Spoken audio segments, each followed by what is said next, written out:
When you speak of the spirit, is it her or just the spirit of No, this is her. I'm that's looking giving at. you? I'm looking at her. Does that mean she's okay? Yeah, in fact, I just got the Sun card, which is about healing and health and growth. That's the spirit is saying I'm doing okay because I'm coming back. My life was out of balance, but I'm finding balance in my soul now. That's the message. I get that often. Okay. Okay.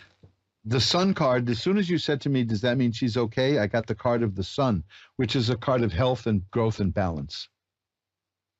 Okay. All right. Well, thank you. Be well, and I will send positive energy your way using any techniques I have, okay? Thank you so much. Bye-bye now. And let's get this shuffled up.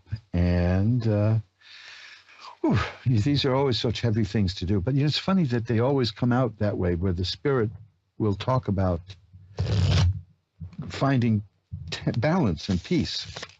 German in Toronto is on next. Hi, you're on with Reverend Elliot. How are you? I'm doing well. How are you tonight? I'm good, doing well, sir. It's an honor to share this, time with you. Well, thank you. I'm glad you could get through.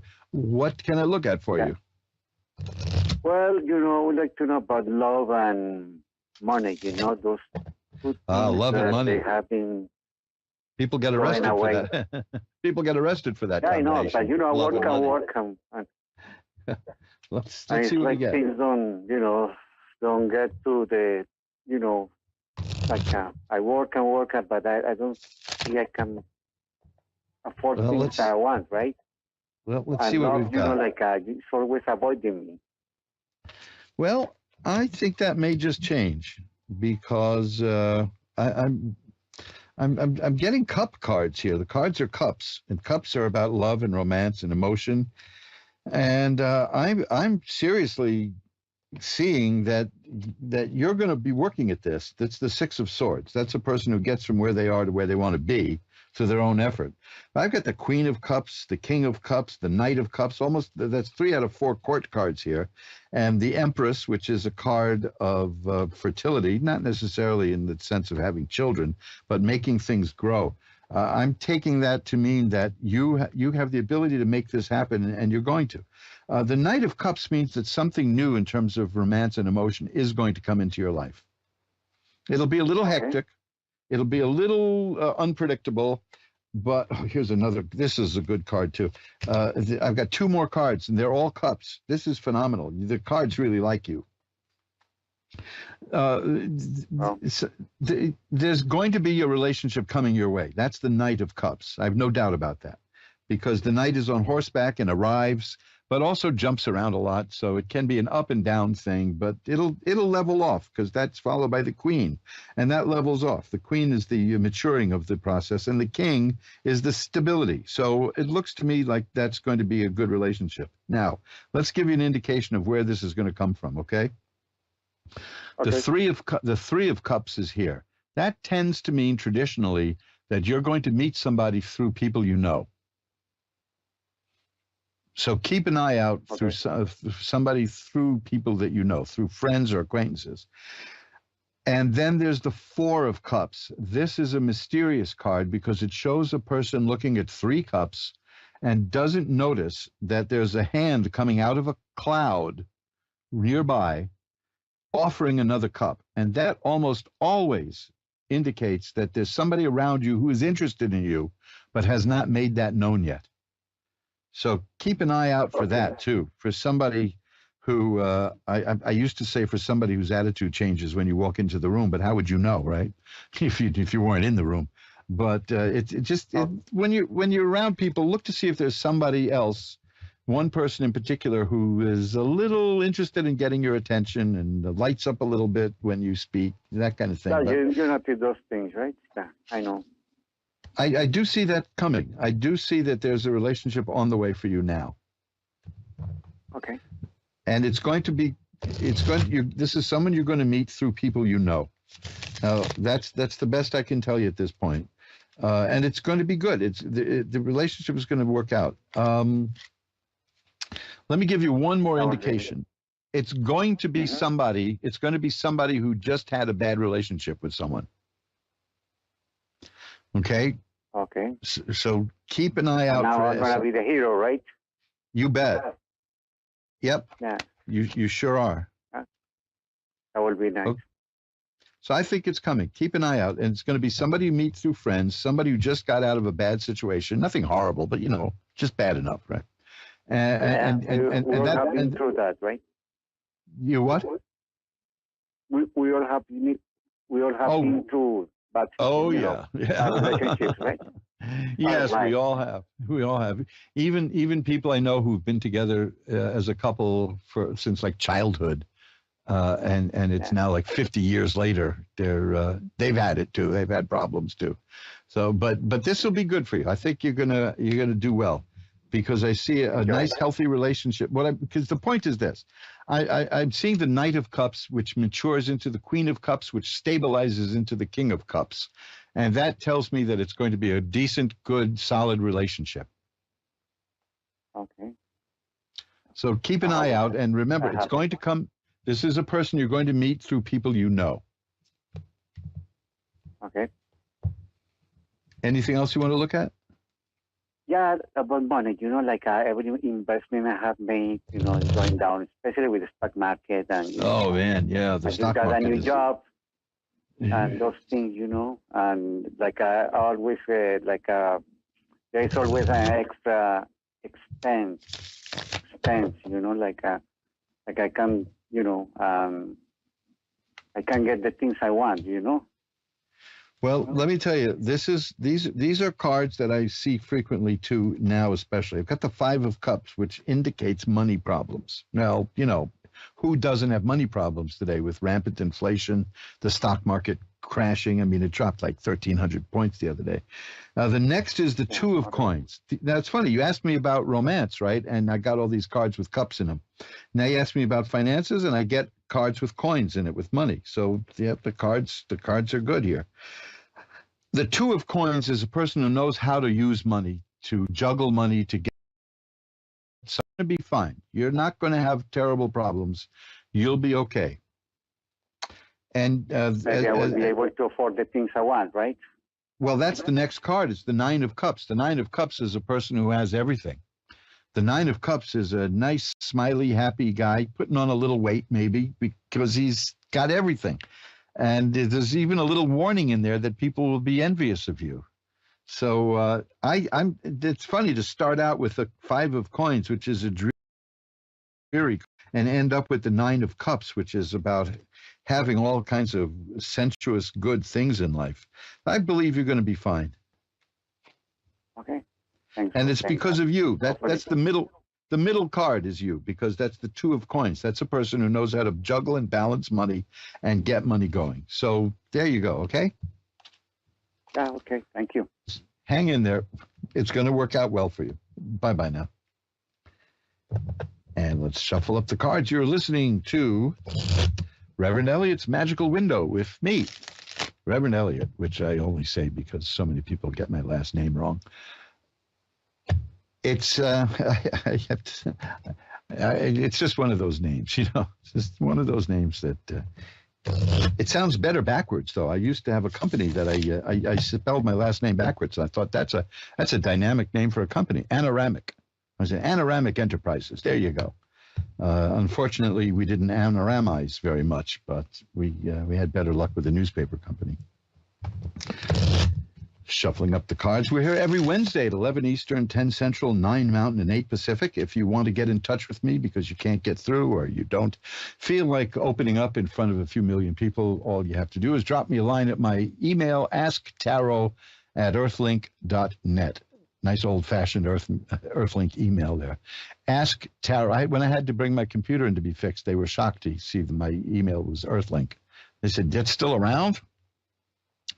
Ask Tarot, AskTarot, one word, at earthlink.net. I'll be happy to pull a few cards for you. And maybe you'll book a reading, because I do all these things for private. It's very inexpensive. Readings start at $10. But I've done enough sales pitchy stuff today. Jody in Salt Lake City is next. Hi, you're on with Reverend Elliot. Hi there. How are you? I'm doing well. How are you today? I'm good. Thanks. Thanks for Great. taking my call. Oh, my pleasure. That's what I'm here for. What can I look at for you? Well, the past year has been especially rough for me, just between medical stuff and a separation and stuff like that. And I'm hoping that maybe things are going to get better. What do you see for me? Well, yes, they are going to get better. That's what I do see for you. I'm going to shuffle up the cards a little bit more. But the first two cards I pulled out, I've had for previous callers, but they have different. It's funny because it's a little different here. The cards change meanings; they shift around depending upon on what's around them in many ways. But here's what we got. Mm-hmm. The Knight of Cups is here. The Knight of Cups is generally the indication of a relationship coming, because cups are emotions and affairs of the heart, and joy and happiness. And in these short readings, they tend to reflect romance. And the Knight is something new coming into your life. And it can be a little tempestuous because the knight on horseback, it's like the chessboard. It moves from this way and then it moves that way and then it goes here and there. But it doesn't mean it's bad. It's just a little bit of it'll be an exciting time. The Ten of Swords is next, and that's important because I had that earlier. The Ten of Swords means trouble's over. It's an ugly-looking card, and a lot of people confuse it with a card meaning death. In fact, in the tarot deck, even the card of death doesn't mean death, and we'll get into that in a moment. Because ultimately, that's all of our future is. Boy, this is really putting a damper on the night. Ultimately, we all die. Yeah. So why would the cards predict it? But if it did, I've only seen it once where it showed that something really close was coming to somebody. And I've been doing this a long time. But movies sensationalize that. But this card doesn't mean death. It means the life has thrown its worst at you and you're still here. It's not over. You're going to get up. The Wheel of Fortune is next. That's a major card. The Wheel of Fortune is the card that says the situation is going to change. The Chariot is the next card. That is a person who will take control of the conflicting forces in her life and guide them to the direction she wants. Now we have the Death card, and that's interesting because the Death card means the ending of one part of your life and the beginning of another part of your life, because there's a sunrise on that card. And that's a very positive card. It's a very good card. In that, especially since you asked me about what's coming for you. And that's followed by the Ten of Coins, which is one of the happiest cards in the deck. And it indicates a happy family and a good level of money, comfort. It's fine. So this is telling me that things have been out of whack, but it's going to get much. It's not just that the troubles are going to be over. It's going to be much better. That's a good sign in itself, the Ten of Swords, that the bad times are over. But the Wheel of Fortune is saying that it's changing. It's going to change from the bad times. The Chariot indicates that you're going to make it change. And then the Death card means you're going to create a new life for yourself, and it's going to pay off really, really well. That's fantastic. Thank you so much. I appreciate it. My pleasure. It looks like an exciting time headed for you. Yes, I sure hope so. I've been hoping. Well, that's what I see. Thank you so much. But the important thing that I see is that you're going to make it happen. So that's the good part. That's the really good part. I've been trying. So. Well, yeah, according to these, you'll succeed. Here, let me do this. Let me shuffle them up one more time, and then I want to get a couple more calls. But let's just see what I get with one more card. Yep, beautiful. The Queen of Swords. The swords can mean two things. It can mean conflict, and in this case, this is what I'm going with, because I'm not doing any cards around it. The Queen of Swords indicates a person who is developing a new way of looking at life, because the swords are mental activity. Most of the trouble we get in with fights and arguments, most of the strife we get into is mental anyway. we cause it ourselves or the other people, Yeah. But this is that you're going to take control of the way you think, and you're going to start. And here's the Page of Swords. Whoa, beautiful. That's the appearance, absolute appearance of a new way of thinking. Your worldview is changing, it's growing, and you're growing and changing with it. And that's going to be the source of all of this. And it resonates so much with me. So, yes, that is amazing. Beautiful. I'm glad I took the moment to take 2 more cards because your mind is developing. Yes. And your mind is growing. And one of the first things that happens when you start developing a new way of thinking is you kind of lose friends because they want to know what happened to you. Yes. But Yes. some They will think stick you're by going you. crazy. Yeah, I like to joke about this, but there's somebody I knew back in like the 4th grade who still doesn't. Says, you're not the same as you used to be. So, of course not. I'm an old man now. I was a child then. But, so you're going to be fine. Well, I have no doubt about it. I sure appreciate it so much. My pleasure. Thanks for calling. Bye-bye now. Thank you. Bye-bye. And we're all shuffled up, and we'll get right over immediately now to Donna in Oklahoma. Hello, Donna. You're on with Reverend Elliott. Hi, how are you? I'm doing well. How are you tonight? You sound exuberant. I'm doing good. Beautiful. What can we look at? I guess maybe my family, just anything to do with my family. Okay, let's see what we've got. There are cards that indicate family. Let's see if they show up. See what we get. Well, let's see. I'm getting happy cards. Has there been some struggle in the family? Oh, yes. I lost a daughter 2 years ago, and I've got a new grandbaby on the way now. Well, I've also got a couple of cards here that indicate like a troublemaker, Is there somebody making problems for you in the family? Yes, my oldest daughter is actually. Okay, That and is it's wild. sad because I've got also the 3 of Swords, which is a card of sadness and pain. But overall, overall things look good. I mean, it looks like, you can handle this. Yeah. The World card is here. That's a good card. That means success. So I don't think that the person who's causing the trouble in the family is going to keep doing it much longer. Good deal. Because this is, it's dull, when I find that when people start making trouble for other people, they give up after a while, and then they just try to go to make trouble for other people. I don't think she knows that she can't follow through with me. I stand up to her. Well, I'm glad I saw that here, because those are the 2 cards, the 5 and the 7 of Swords, are about people just causing problems, and when they come up together, it's not good.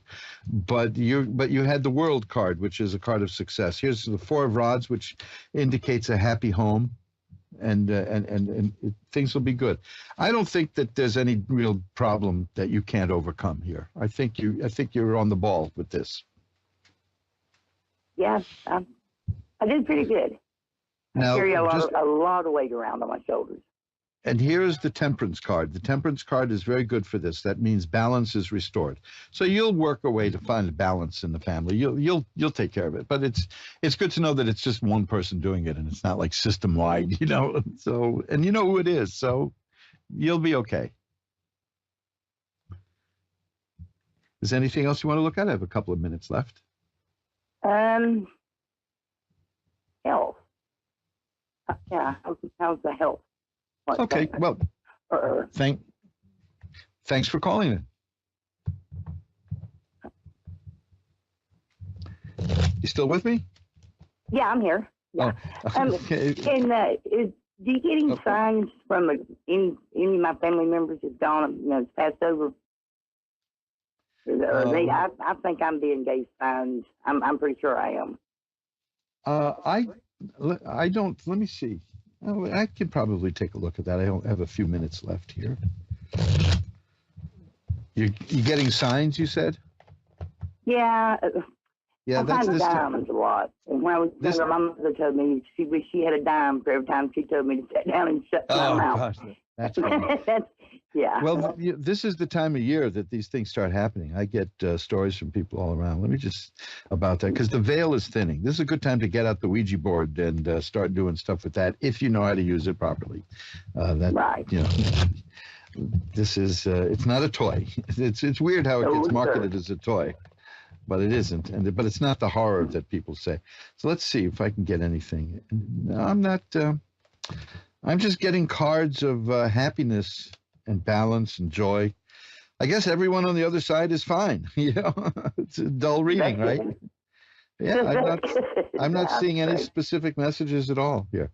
I got cards like the Judgment card and the Temperance card and the Sun. These are cards I usually get for this kind of reading, and they're all happy cards. So there you go. Right. I think we're set. Always good. Always good. Yeah, all's good, and I will light a candle later to send positive energy to you as you deal with the family problems, and I know you'll get them settled. Okay? Oh, all right, great.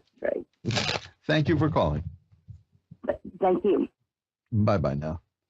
And hey, that's it. We've come to the end of another episode of Reverend Elliot's Magical Window. For some reason, the show that's been asking, how do you find a good cannoli around here? I don't know. This is I don't like chocolate covered cannolis. I like my cannolis just cannoliized. I don't know. Why am I thinking of that? I don't know. Possibly because I ate some sweet stuff before the show started. I chomped down a half a pack of raspberry Pez. And after that, I want something real, But it's New York. I can probably get a cannoli any time of day or night, but I'm certainly not. I'm also inertia bound, and I'm so lazy. I'm so lazy, and I like to sleep, and I like to pretend that what I'm doing is out of body experience and meditation, but really I'm just sleeping. I've never been in a hurry. Anybody who knows me knows that I'm not in a hurry. This goes back to even as a kid in Boy Scout camp. If we were playing baseball, softball, if I was out there, obviously, of course, playing left field, and if somebody cracked the ball out over that way, if I judged that I wasn't able to really get it and do anything with it, I'd just let it go. I didn't care. One time I made a spectacular catch that ended the game and won it for our side. And all I was really doing was I saw the ball coming straight for my face. So I put my hands up in front and went right into the mitt. I was the hero, but I didn't know what I was doing. So that's my sports career, Boy Scouts. I mentioned the Boy Scouts briefly last week when I opened up my knife to open up the new tarot deck. That was an interesting experience being an urban Boy Scout. I'll tell you about that because our troop met in a thing that was called the Jewish Men's Health Club in the Ansonia Hotel on the Upper West Side of New York, which later on gained extreme notoriety when they kicked out the old Jewish men and turned it first. I don't know how to put this. First, they turned it into Plato's Retreat. That wasn't bad enough. And then what was the other place that it became? I don't remember. It was, the place where Bette Midler got famous. Not the Improv where she started, but there was that other one. It was somewhere between the Jewish Men's Health Club and Plato's Retreat. But yes, I learned how to eat lemons in the Jewish Men's Health Club, and that came in very handy when a group of musicians were annoying me in a restaurant one time, and I waited until a trumpet solo came up, and I stood right in front of the trumpet player, and I bit into a lemon, and that ruined his note. Oh boy, what can you do? So anyway, we got through the show, and we have nice, happy readings, and I want you to remember what I said at the beginning of the show about meditation.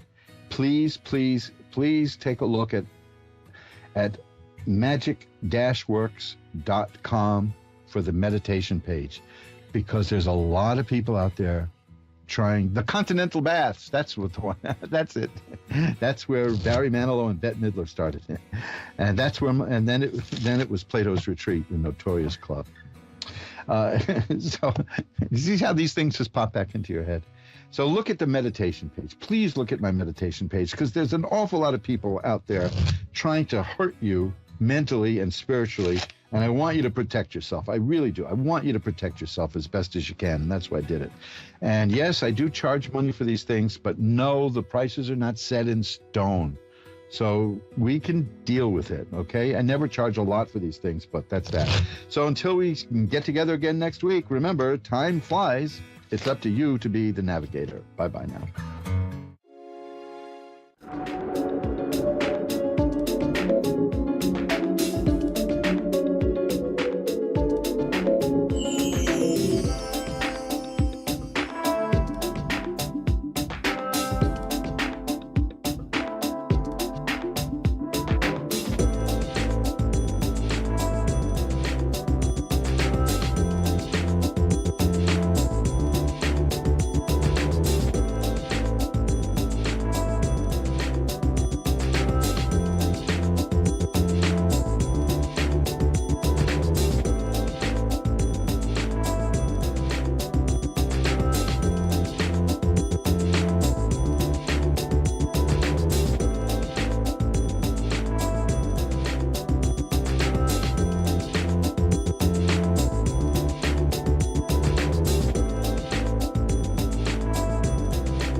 You're listening to A1R Psychic Radio, Earth's #1 psychic radio network, and watching Moonstruck TV, enlightening television.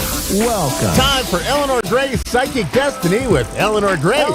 Live from GraceDestiny.com. Connect direct. In North America, dial 888-454-2751. In London, 20-3519-2158. In Sydney, dial 02-8488-3147. Or online, contact us through our Facebook page, facebook.com/psychic radio. Or one of our websites, askoneradio.com or moonstruck.tv. This is Eleanor Gray's Psychic Destiny on A1R, the Ask One Radio Network. Hello, hi. Welcome to Eleanor Grace, my Psychic Destiny show, live here on A1R Psychic Radio, Moonstruck TV. Well, it's been a while since I've been live with you. So tonight it is in London.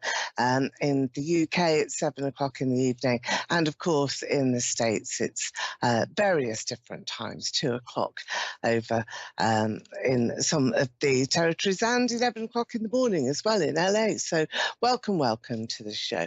I know that I have a lot of followers, and you follow me on Facebook for my lives and also for all of the holistic events that we get involved in the UK. So do that. So check out my Instagram and Facebook pages on Eleanor Grace Psychic Evenings. You'll find lots and lots of stuff there and interesting articles as well. So I hope you can do that. And as always, what we all want is followers and likes and shares and all the rest of it. So do your thing. Now, today, I'm using my uranium purple and gold Victorian cards.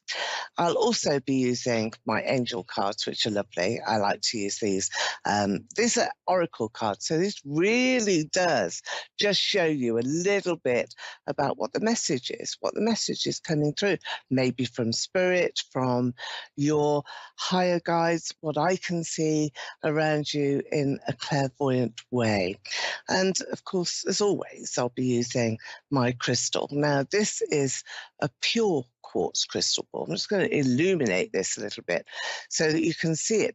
And it really does bring through those lovely aquamarine shades. Can you see those in the crystal? And that's healing energy. And so all of you therapists out there, practitioners, healers, really you should be trying to move along and use this aquamarine energy from a quartz crystal ball, pure rock quartz crystal, not glass, has got to be rock crystal from the earth, but it's easy to get.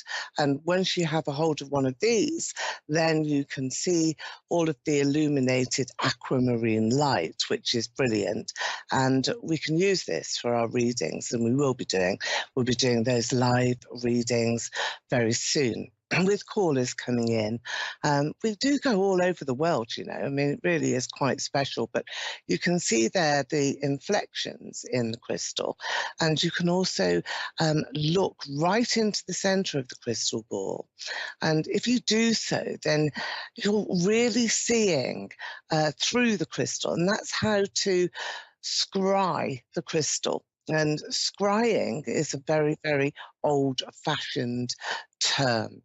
So now we've got Mindy in Pasco, Washington on the line. Hello, Mindy. Hi, how are you? Hi, I'm doing okay. How are you?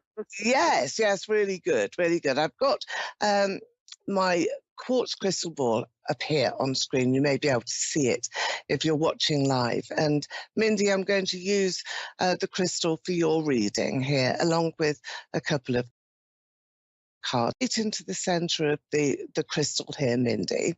And it's really quite fascinating because what I can see is a little bubble, and this is taking you to another location, another space.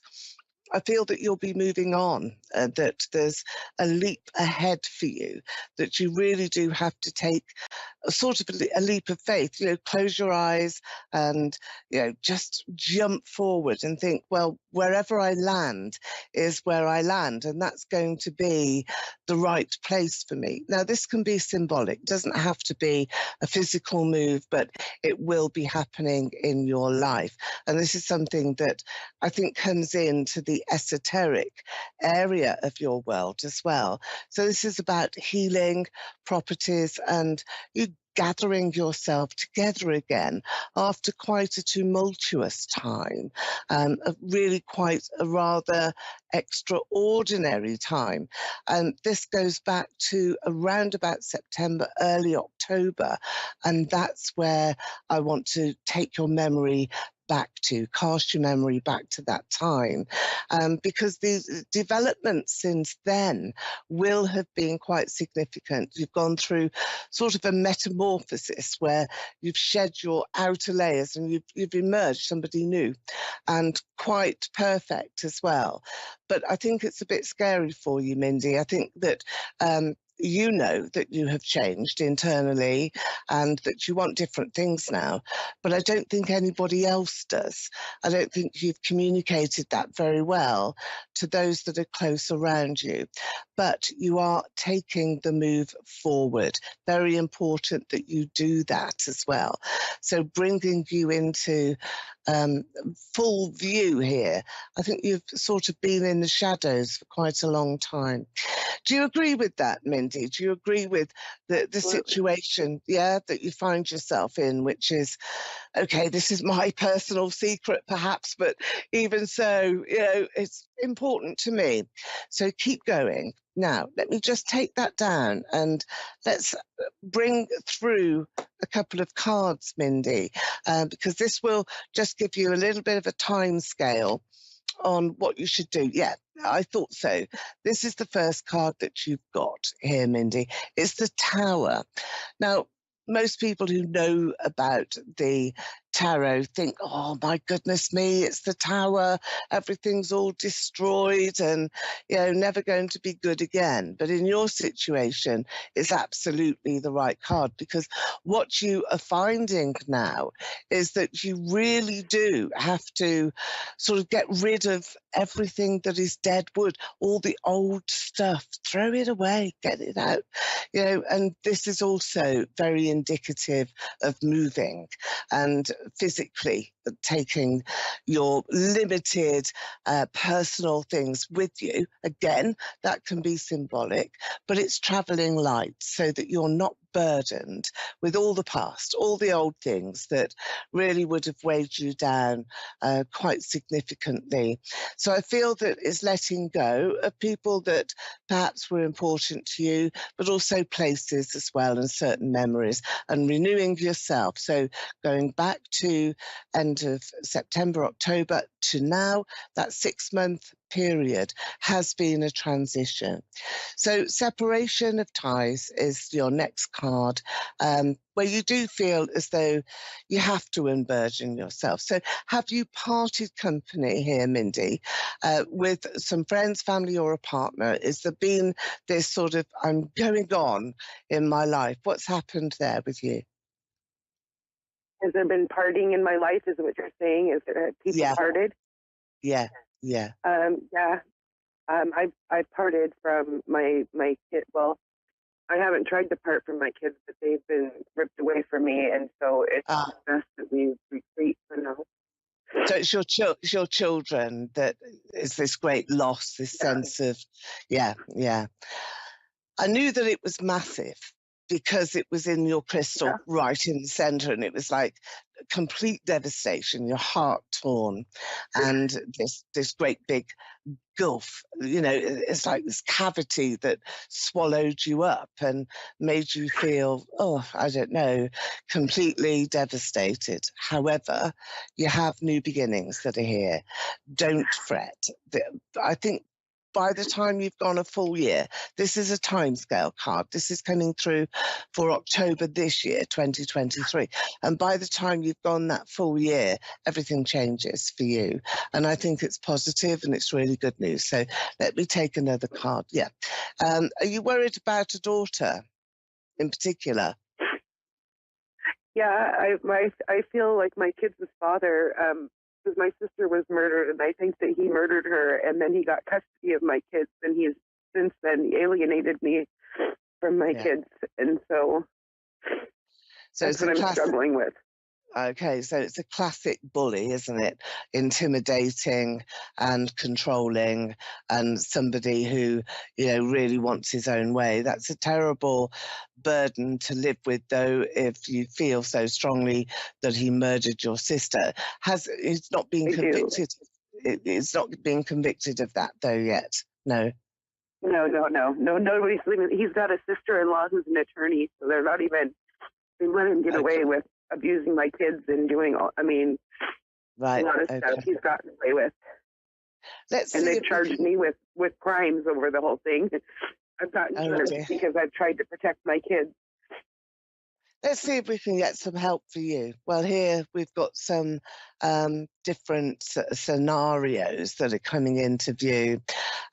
This is a partner, I feel, a new man by your side, who I think is giving you strength and bringing comfort to you. Now, this is around you now, in this month of the year. So are you with somebody new, or have you met anybody new? Because this is an energy that is very helpful. Okay. That's what I think is your sort of saving grace in a way, because you have got that support. So he will be the one that really moves you forward and talks on your behalf and gives you that sort of comfort. Now, we've got here you. This is you. This is a picture of you, and you've got money around you, and you've also got some very sort of different energies that I can see here, Mindy, and this is about you taking a different stand. I feel that you will have help and support that is being brought to you. And I think with regard to your children, in particular your daughter, I do feel that they will be unharmed. There's no harm that is going to come to them. They are being protected and looked after by the angels, but this is you. And money does seem to be a consideration in everything that happens around your life at the moment. Is that true? Are you finding that finances are restrictive and that you're feeling trapped, that you can't really do a lot unless you've got finances and much more money in place? Is that right? Yeah. Yeah. Money is coming. It's being brought to you. I feel that there's a soul in spirit around you anyway. There's pennies from heaven here. There's money and coins, gold coins, that are being dropped in your future path. So you are going to be able to get some boosts here financially, and that's really what you need, because money will support you, will support your circumstances, your situation, and will actually provide you with answers. So just trust in this process now. Don't get upset. Use the energy that you have to fight and to really connect with the right people, because the truth always comes out. In the end, it always comes out. It's not such a big cover-up. Don't believe that. Don't believe all of the circumstantial stuff that is being put out there, but just try and go to the heart of the matter. This, I feel, is what your sister is saying. She's around you. There's also the initial of E, which seems to be very important to you. Do you have a soul in spirit with that initial, Mindy? What letter is it? E? E. Yeah, E. No? Not that you can think of? No. Okay.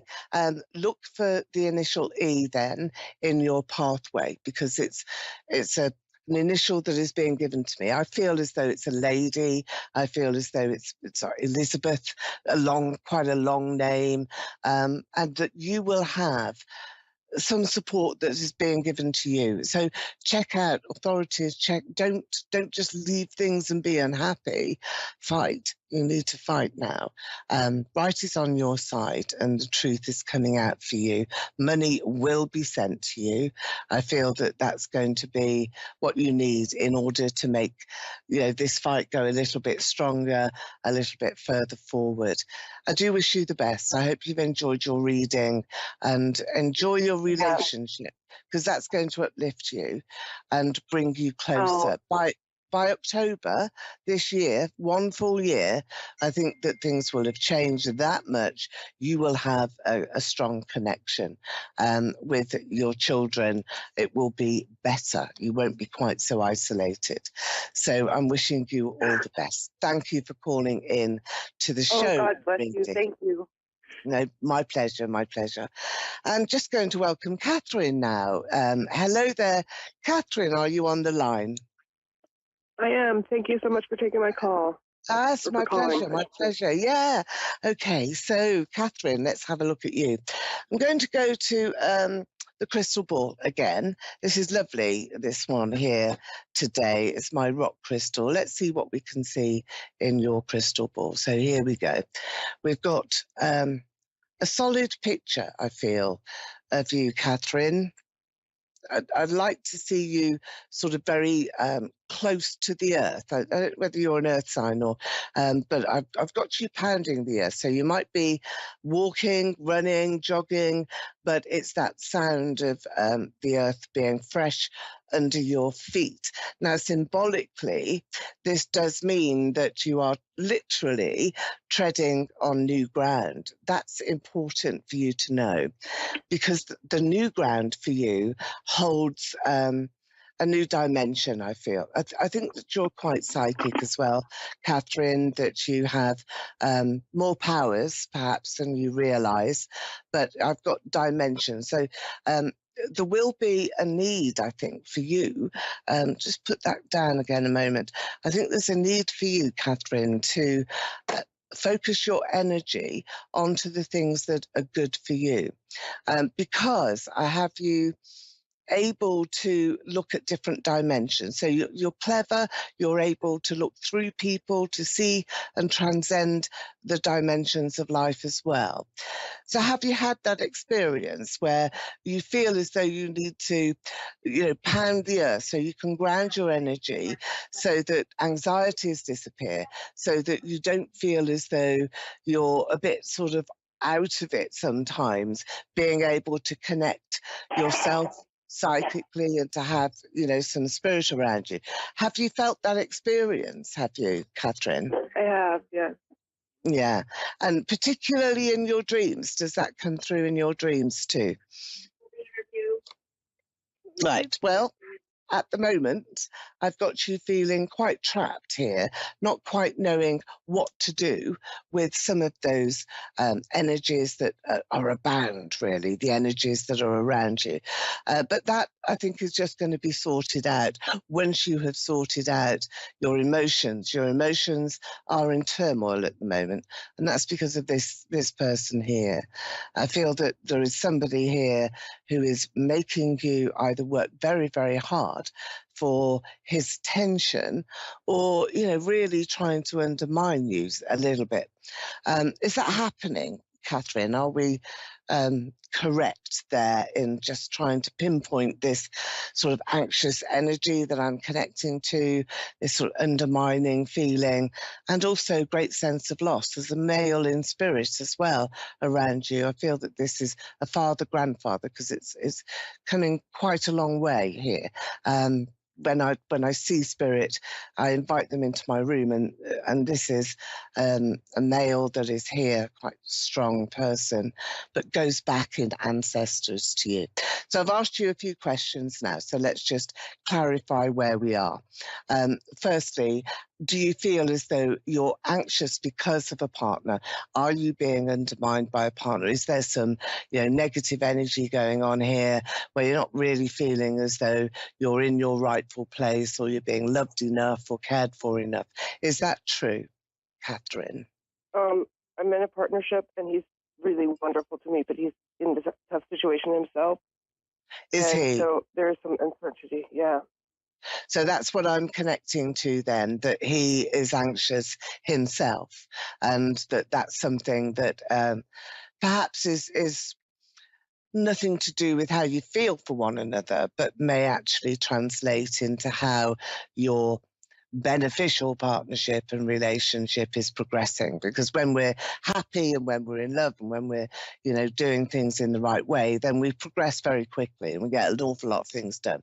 But I feel as though you're sort of stuck there. So this male in spirit then, is your father passed over, is he? No, my father's still with us on the earth. So it's grandfather then I'm connecting to. You didn't know him, no? I don't think you knew him. If his grandfather, I knew him. There's somebody here that I don't think you knew. So you'll think about that. There's an L, initial of L, that I'm seeing that's being written all around you. It's in your crystal as well. So just be thinking, asking your family, because maybe there's love that is being given to you, and I think protection around you as well. And because you have that psychic connection yourself, you are actually connecting through to spirit and bringing those spirits forward. So it's likely to be a spirit guide that I feel you've already connected to, but you don't know. So this is an ethereal energy, not necessarily an ancestor or a blood relative, but somebody that you belong to in your soul group. And when you have a soul group message, it's very powerful, very strong, it's very special as well, because it connects you very thoroughly right the way through to those angelic forces as well. Let me just bring you, are you there still, Catherine? Yeah. Just ask your angels. This is what you're being given here. So I feel that this is something that you can do, and you can do this quite easily. So I'm just saying that we've got the card here from the angels. Ask the angels. This is your angelic card. It's really quite special, Catherine. I feel quite excited for you because at any time, if you just meditate a little bit, perhaps just before you go to sleep at night or at a quiet time, and just think about your angels, they're going to come through. So I feel that your spirit guide is with you now and taking you forward. Do you want to ask a question from your guides, from your angel guides? And let's see what they are going to say directly here to you. What do you think? Thank you. Yes, I would like to. I'm curious about my career situation, about my financial security at the moment. Okay, let's look at your finances first, shall we? And let's see what is there. So let's. I want to know if this is the love relationship that I'm in. I feel like he's the love of my life. I want to know if we're going to last. Right. Okay. So we've got 3 questions there. We've got relationship, we've got your financial security, and also your career and your success, your prosperity. So let's see what we can do. Well, he's very protective of you, your man, and he sort of puts himself in the position where he wants to look out for you, surrounding you with support and with love. I think you have to be aware that he does get anxious, and there is this, stronger overriding instinct that he has as a man to really take the lead and would expect you to follow. If you're happy with that balance, then yes, this is going to last and go very, very well. If you want to assert yourself too much, then I think you may have an issue.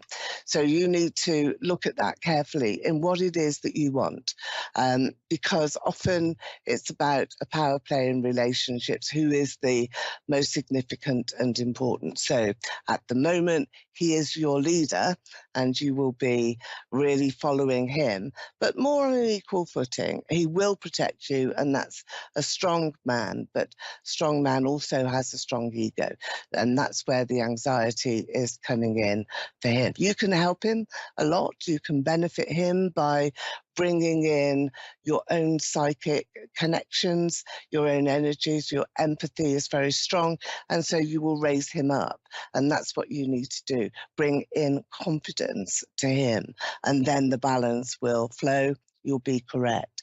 Now, your next card here, 5 of Pentacles. So again, this is the angel that I've said is coming in. The number 5 is very protective. It's also a timescale card for you. That's May this year. So in the month of May this year, you will find that your relationship is blossoming and you are feeling as though you've got things very, very much where you want them to be. So that's very special as well. Career, you've got a new position that I feel is here for you. I think that you've got to take on board something new and retrain or add in to your existing experience, your existing talents, and also qualifications, which are going to mean the world to you. Wheel of Fortune is here. This is a time of change. You will have transitioned, I've said already, to May, and that is a time when everything begins to sort of blossom. It's your spring, it's your springtime. It's very good. And money is going to flow between you.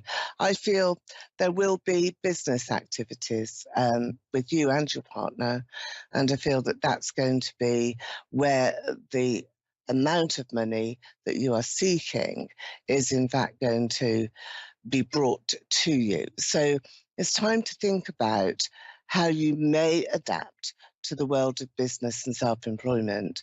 That I feel is in the longer term. So keep going with the day job and look for perhaps some more lucrative openings in your career path. Money, let's look at this. Let's look at money. Is that going to be brought to you? Very sad thing. I was forced into an early retirement from a job that I loved.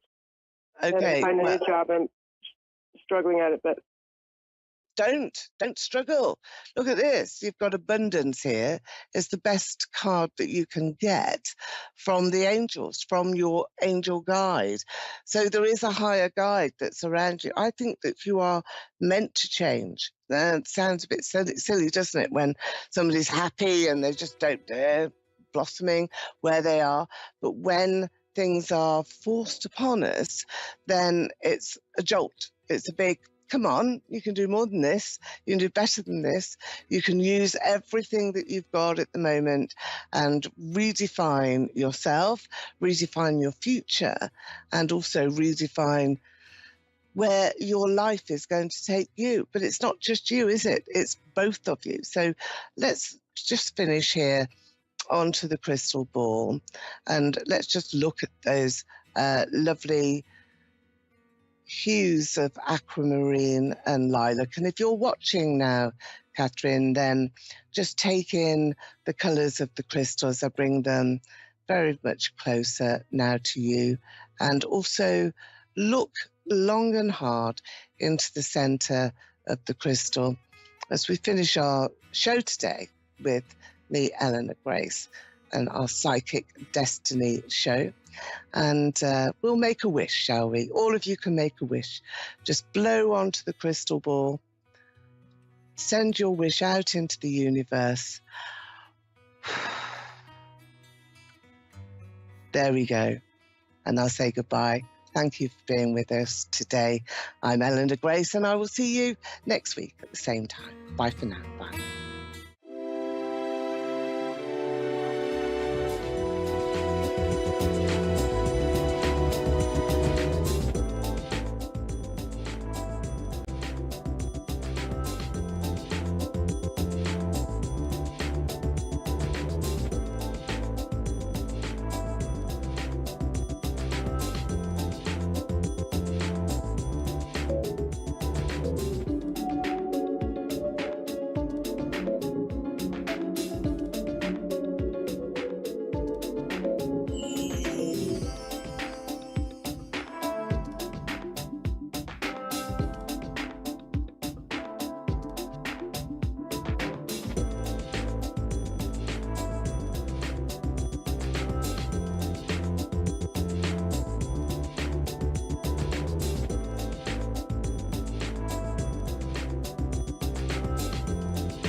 You're listening to A1R Psychic Radio, Earth's #1 psychic radio network, and watching Moonstruck TV, enlightening television. Welcome. Time for the Wendy McCallum Show with Wendy McCallum. Live from divineintuition.co.uk. Connect direct. In North America, dial 888-454-2751. In London, 20-3519-2158. In Sydney, dial 02-8488-3147. Or online, contact us through our Facebook page, facebook.com/psychic radio. Or one of our websites, AskOneRadio.com or Moonstruck.tv. This is the Wendy McCallum Show on A1R, the Ask One Radio Network.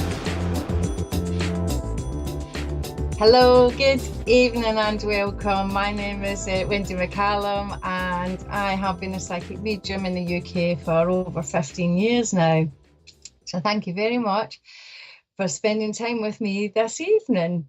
And tonight I feel Spirit has actually led this as usual, because I was absolutely in a panic all week thinking, what am I going to talk about? What am I going to talk about? And I said, okay, Spirit, you can tell me when and what you want me to talk about. So today I did a couple of readings, and on both of the readings, Spirit had said, okay, Wendy, you need to tell people what it feels like to pass over, what it feels like, and there's nothing to be scared of. And then in the other reading that I did today, I had a lovely gentleman from America. And it was such an insightful reading. It was really completely different to that I've done before. And he asked me, he said, so what are my parents doing in the spirit world? Are they planning to reincarnate? What are they doing? And I thought, actually, our paths had actually crossed before. But let me explain. Okay.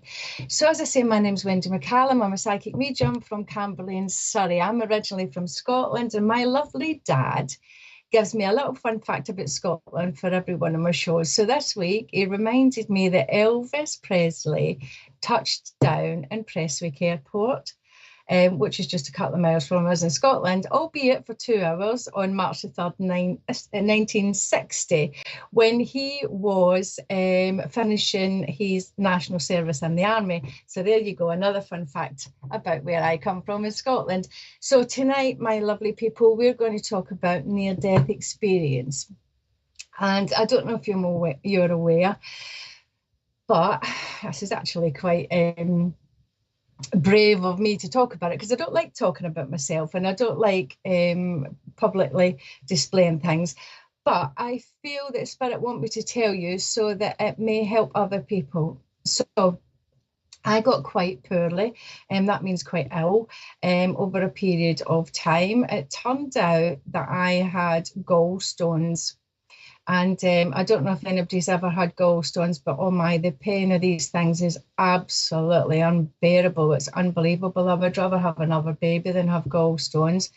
And I was taken into hospital, I think on about 8 or 9 occasions with the gallstones. And on one of the occasions, I was going into anaphylaxis on one of the medications. Now, Spirit had said to me, they were actually injecting me with Buscopan to try and help manage the pain. And I heard Spirit say to me, it's not for you, Wendy. But I thought to myself, oh, the doctors know best, and as soon as they injected it into my arm, I just felt this massive burning sensation in my vein. And I called the nurse and I said, there's something wrong. You need to get it out. You need to back it out. You need to take it out. She said, oh, we can't take it out. She said, now that it's in. I said, you need to get it out. They then put a cuff on my arm and realised that my heart rate and everything was going through the roof. And they quickly put me into the resuscitation unit. And instantly, I knew that Spirit were around me. I could feel my grandmother in spirit, and I could feel lots of my spirit guides like circling me, just saying, Wendy, don't worry about it. Calm down. You need to slow your breathing down. You need to bring your heart rate down. Just listen and trust. And that's exactly what I did. So I began slowing my breathing down. They had me wired to these machines, and I was actually, my heart rate was that bad. My full body was just like this, shaking, that and twitching, that I couldn't hardly speak. And I remember that there was actually a cleaner who'd come into the resource unit while I was in this state, and heard the doctor saying to the cleaner that I was in a critical state, and that had the crash team when the crash team needs to resuscitate me, that they're going to slip on the wet floor. So she had to stop cleaning. So I knew that at that point they were expecting me to crash. But through the power of spirit and my belief, I assisted with bringing my heart rate down. And as soon as my heart rate down, they just they sent me home. So that was one of the occasions where I feel that spirit steps in and helps. But then a little while later, I was taken back in again, and one of the stones had got stuck. Now, I actually thought I looked quite healthy, because being Scottish, my skin's rather pale. I look quite pink in this video, but I'm actually rather pale. And I thought, oh, I look like I've got a tan for the first time in my life. But actually, it was jaundice, so my skin was yellow. And actually, my urine went bright orange, and then it went absolutely black. So I got took back in again, and they tried to remove the stuck stone. But unfortunately, what happened was my organs had all swelled up internally and began and started sticking together. So they couldn't actually get a tube down my throat. And then I then became critically ill. So they had tried to remove it but couldn't get the tube down, and then they moved me to intensive care. They told me they were moving me somewhere just to keep a closer eye on me, but actually what had happened was I then got oedema. I had a bowel blockage for 3.5 weeks. I got oedema, which means that I believe that the fluid in the body, because I got severe acute pancreatitis. And I believe that what happened was the fluid that they were bringing into me, because I was dehydrated, wasn't going anywhere, and my body wasn't moving it because my organs had stopped working or were beginning to shut down. So I doubled in size, and one of my arms was like that big, my hand was like that big, and one of my legs was effectively 2 of my legs. And I got really quite sick. I was consistently vomiting the lining of my stomach. So they had tubes down my throat into my stomach to stop me from vomiting. They put a PICC line in my arm, and they were administering medications, etc., because my heart rate was unstable, and it was bouncing a bit all over the place. So I then got sepsis really, really badly. I also got pneumonia really badly, to the point that my right lung was completely full of fluid. And then basically what happened was my organs started shutting down. And normally when your organs shut down, there's not a lot you can do. And they didn't really expect me to survive. So actually, they're very, very surprised that I did survive. But we know why. And that was because Spirit want to keep me here for whatever the reasoning is. I really don't know. I don't know why they want to keep little old me here, but they do. And I had a near-death experience. So when I was there in intensive care, the room was absolutely full of spirit people. I could see them everywhere. And I was actually taking up my body, able almost like see up and down the entire ward. So I could see my bed, I could see the lady next to me, I could see the gentleman next there. I could see everything as clearly as if I had, I don't know, an overhead camera. I could see the nurse's station. And I clearly saw Jesus and Mother Mary, she shows herself to me as. And actually I realised that I had been working with Jesus and Mother Mary, because I'd been seeing him for quite some time prior to this. But I know it sounds stupid, but I didn't realise who he was, because he's been the one that was helping me with my artwork. As I say, Jesus and Mother Mary was there, and all my spirit guides, all my family. So the way that I seen spirit there was, sometimes I seen faces, but mostly I seen shape, and then there was like this collective of light beings. That's all I can explain it as. They were really, really tall, just beings of light. It was just, I feel quite emotional as I talk about it. But it was just amazing. And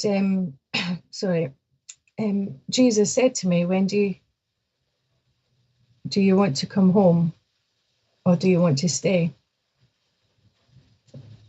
And basically, I decided to stay. And I said, well, I've got my lovely daughter here, Alison, and she's 17, so I need to stay.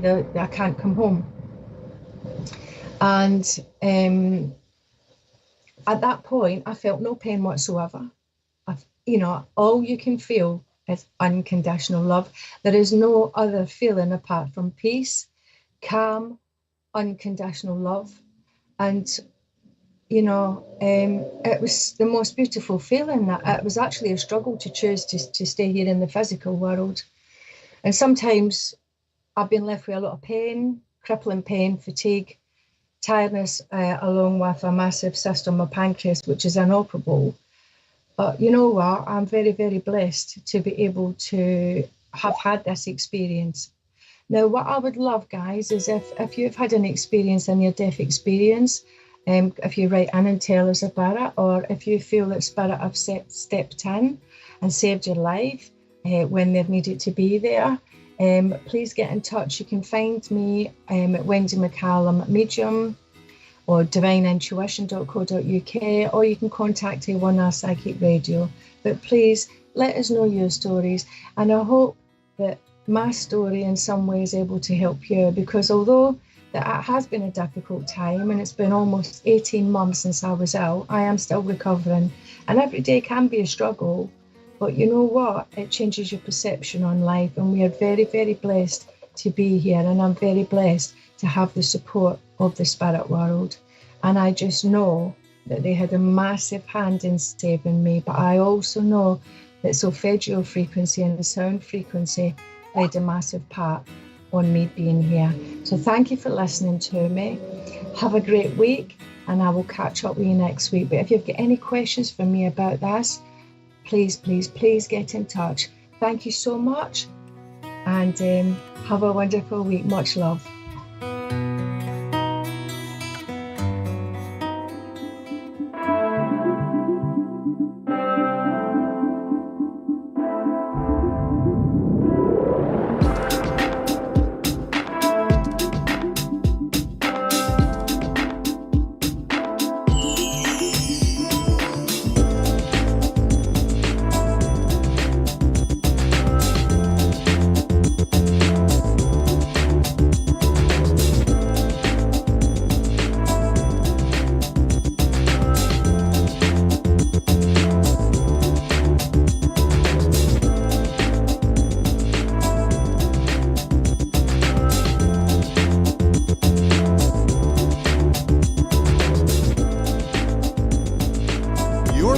To A1R Psychic Radio, Earth's #1 psychic radio network, and watching Moonstruck TV, enlightening television.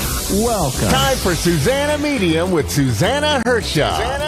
Live from SusannaMedium.com. Connect direct. In North America, dial 888-454-2751. In London, 20-3519-2158. In Sydney, dial 02-8488-3147. Or online, contact us through our Facebook page, facebook.com/psychic radio. Or one of our websites, AskOneRadio.com or Moonstruck.tv. This is Susanna Media on A1R, the Ask One Radio Network. So good morning, good afternoon, good evening, lovely, lovely friends. It's good to be here, and thanks for joining me. Today is Tuesday, and Tuesday in my world and in your world, hopefully it means that we are here on the ASWA Radio Network, A1R Psychic Radio, and Moonstruck TV, and then we are here Tuesdays, Wednesdays, Thursdays. But then let's just take one day at a time. So it's Tuesday, and I'm your show host for this short segment, Susanna Medium, and this is our show, Susanna Medium. So I'm just bringing you everything in one go. I'm just saying, I'm telling you everything. And so it's good to be here. And you see, while I'm talking to you, while I'm starting my show, I'm just still thinking what kind of dance our producer, Mr. Dave, would like us to do here. So we will see what we are going to bring out of this show. So today I'm going to talk to one of you lovely listeners or viewers. And while I'm waiting for that one beautiful soul to join us here, I just like to say thank you for all of you who are supporting any of our shows here or any of my shows here, and supporting my social media pages and my work as well, and getting in touch and asking about how you can develop your abilities and how you can have your own readings and so on and so on, despite of my website currently still in this building stage. So thank you very much. And then you see, I was really thinking, what should we talk about, just very, very briefly. And then you see, being a medium and working with the light and working with the energy is always mesmerizing me, is always keeping me on my toes, keeping me surprised, keeping me in awe. And whatever conversations we are having with you, lovely listeners, it's always such a magical moment, a very humble moment.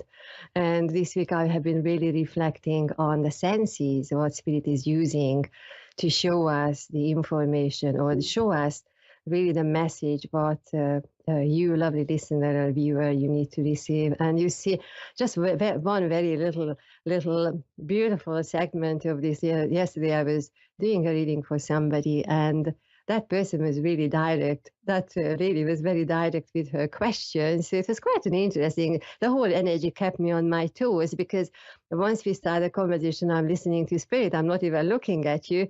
My head and my eyes are going sideways, and I'm not even looking at you because I'm feeling the energy. I'm listening to their conversations.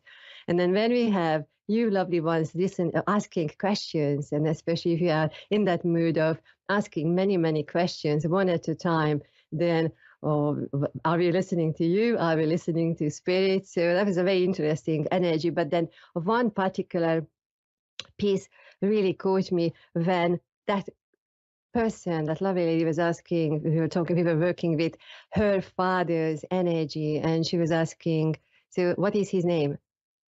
And what color is his hair? So I was getting quite a lot of different things, even the minor details. So I was very, very pleased with the energy, how the energy worked. But then when it came to what color was his hair, and immediately Spirit was showing me a gentleman with brown hair, and then the brown hair. So just imagine a gentleman with brown hair, and then immediately the brown hair turned into gray hair. And I did not want to use the word gray because it did not feel like, the color did not feel like gray.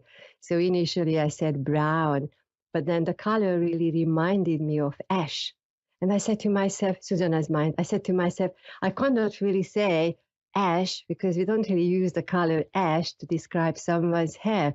But then I just needed to say, because even the sensation, the color, the sensation felt like ash to me while I was describing the color of the hair.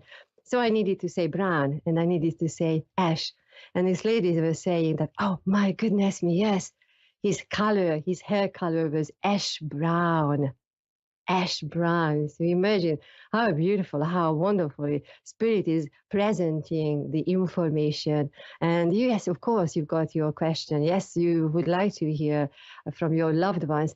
And then for us mediums, it's always such a journey and such a beautiful conversation, and really very creatively, very gently working with the energy. So we just need to put together everything, what we receive. And then you see, if you are developing your abilities, maybe just a piece of tip here for you, like a little tip, that when you receive something, and even if you are asking, even if you are questioning it with your human mind, but you need to trust the piece of information in the format how you are receiving it.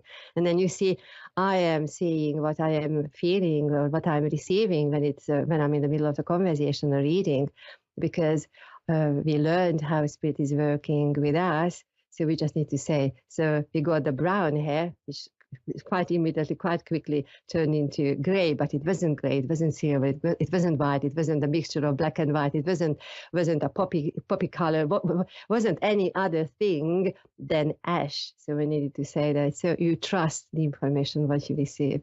So here we go, my lovely friends. I'm going to go for my caller, and then God, we've got Stacy in Athens, Ohio, is ready. So Stacy, can you hear me, please? I can.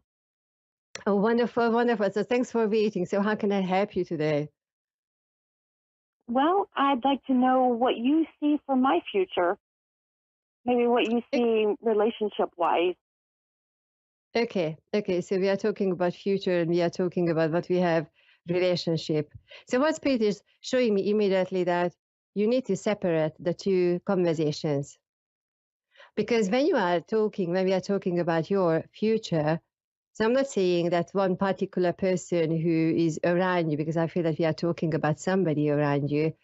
But I feel that Spirit is separating the two fields. So whether we are going forward with or without this person, but Spirit would like to separate the two areas, So do you understand that, please? Okay. What do you see for my future? What do you see happening? Okay. So time-wise, if I take it that time-wise, because they are not talking, Spirit is not talking about the actual relationship, but then talking about if you move forward 3 and 5 weeks, you really want to go forward, but at the same time as if we are meeting walls, as if we are being blocked, and then we are feeling a little bit impatient. And then your energy, if you feel that I'm going forward, but I am being pulled back a little bit, what Spirit says that take those couple of steps forward, but then don't be disappointed when you are slowed down a little bit, because the energy, this is how it's going to build itself up. It's really how you are finding your individual way. It really feels like as if we want to stand out of the crowd and we really want to go on our way. And what Spirit says that while you are on your, you are busy with what is in front of you, but don't forget what you have as a main aim in front of you. It really feels like that the energy what you gathered within yourself is something very unique, very, very strong, and more certainly not in a way how you used to be, because if you feel how you were in your recent past, if you take it recent past and previously, you really gave your energy and attention to family members and people. But then for you, the way forward is really moving forward by yourself. You are learning how to do things by yourself. You are learning how to finding your ways. And then it's what I feel is, and doesn't feel like a straight line, but it's more of a meandering.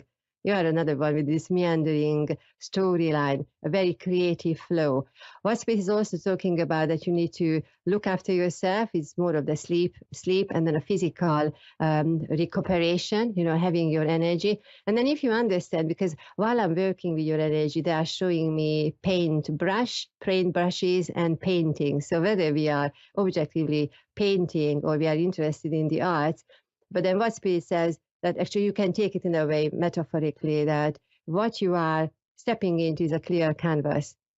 Try to leave what did not work behind you, because situations and conversations, energies will remind you of your past, what we are leaving behind, even recent past.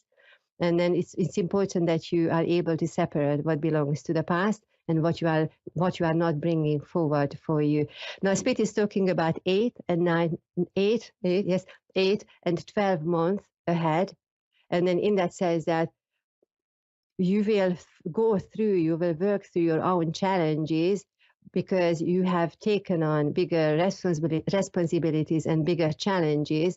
And then while you feel that you might be, yesterday I was just talking about the same thing, that why you might feel that you are being slowed down. Just remember that bigger cycle, what you are taking on. And it feels like, if you understand, 5 or 7 years ago, you have been already thinking of what you are stepping into, what you are creating here. But then finally you go to the point that you dropped a lot of things behind you, okay, energies, family members, conversations, situations, and then really, even if you don't know how things are turning out, but then you got that strength that you are taking one step at a time and going forward and moving forward.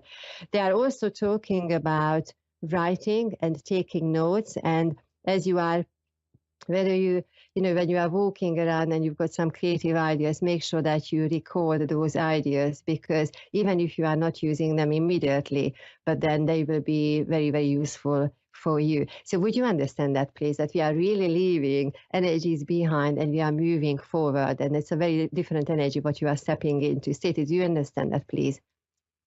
Mm-hmm. I do. You do? Okay, thank you. Would you understand two male energies in spirit energy for you, which one of them feels like somebody who's like a sibling to us on our level, and then one gentleman who is the next generation up, two very, very delicate and very calm, very, very grounding energies. Would you understand two gentlemen, please? Two gentlemen? Yes. Who are very close to us. Very close to us, and very, very, their energies are very subtle, very calm. Not much talking is happening, but more they are around you to hold a space for you. Because it's not, so I'm not saying that physically we haven't been too well or all together, but then they are standing on each side, even physically holding the space for you, and then also holding the energy of protection. Now, what I'm feeling is that one of the energies, we've got 30 seconds. So Stacey, that's a very, very, very, very quickly I need to speak. So feel free to send me an email, because your energies, that's taking your energies, taking your life forward, stepping into, even if you don't know how things work out, but then you are going to make it work. Feel free to send me an email so we can continue and finish the conversation here.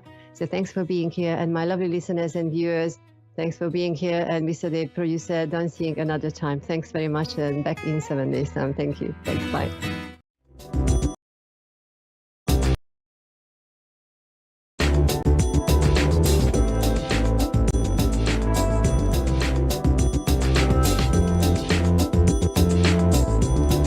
A1R Psychic Radio is pleased to announce that John Capello has joined us. John Capello and the Psychic Side, live from johncapello.com.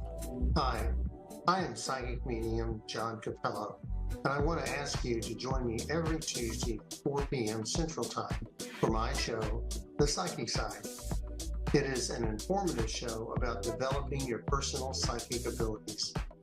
I hope you will tune in here on the Ask One Radio, Psychic Radio Network, and Moonstruck TV. Amazingly accurate, clear answers to any question. You'll love Suzanne Marie readings. Clairvoyant reader and spiritual light trance medium. Tarot is used for spirit confirmation. She's been a spiritual reader for 30 years and would love to be able to bring accurate, clear, visionary readings for those who seek answers. Available online and phone. Call 320-455-2303 or email readingsbysuzanne@gmail.com. Suzanne Marie. Check her event page for specials.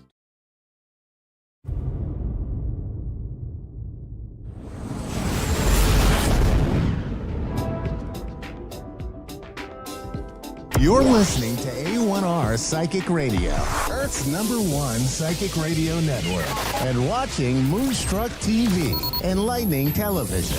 Welcome. Time for Evenings with Kimberly, the comedian medium, live from KimberlyWagonMakers.com. Connect direct. In North America, dial 888-454-2751. In London, 20-3519-2158. In Sydney, dial 02-8488-3147. Or online, contact us through our Facebook page, facebook.com/psychic radio. Or one of our websites, askoneradio.com or moonstruck.tv. This is Evenings with Kimberly on A1R, the Ask One Radio Network. Hi, this is Kimberly Wagon Makers. First time on this show. A little bit nervous. I like being in my comfort zone and not the world seeing me, but oh well, I got to come out of my comfort zone. So here I am. I'd like to introduce.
And each and every time I represent a client and I know nothing about them, I walk out of my session amazed, truly grateful. And there's no better feeling than helping that person that was suffering so bad. And I can relate to that. Oops. Emotionals. Yeah, some of us gifted ones are really sensitive and it sucks. It's one of the faux pas of it. But I like to call myself, I was certified because I just ended up in a group and it just kept growing and I didn't know what the heck I was doing there. But it was where Spirit wanted me to finally open up, accept, deliver, surrender. And I got certified as a certified psychic medium. Medium I love the most because it's the most evidential. Can't bullshit. It's not cards saying a story, although I use oracle cards and I love them, but not too often. They're more just of a ending of a, let me see something, or I'll use my pendulum. But I would say my title is more of a shaman. A shaman, the word comes from Saman, which comes from the Tungus tribe of Siberia. And it's one who sees in the dark, communicates with the three worlds, and heals. Sorry, I'm looking over. I'm running out of time. I've got to. Oops.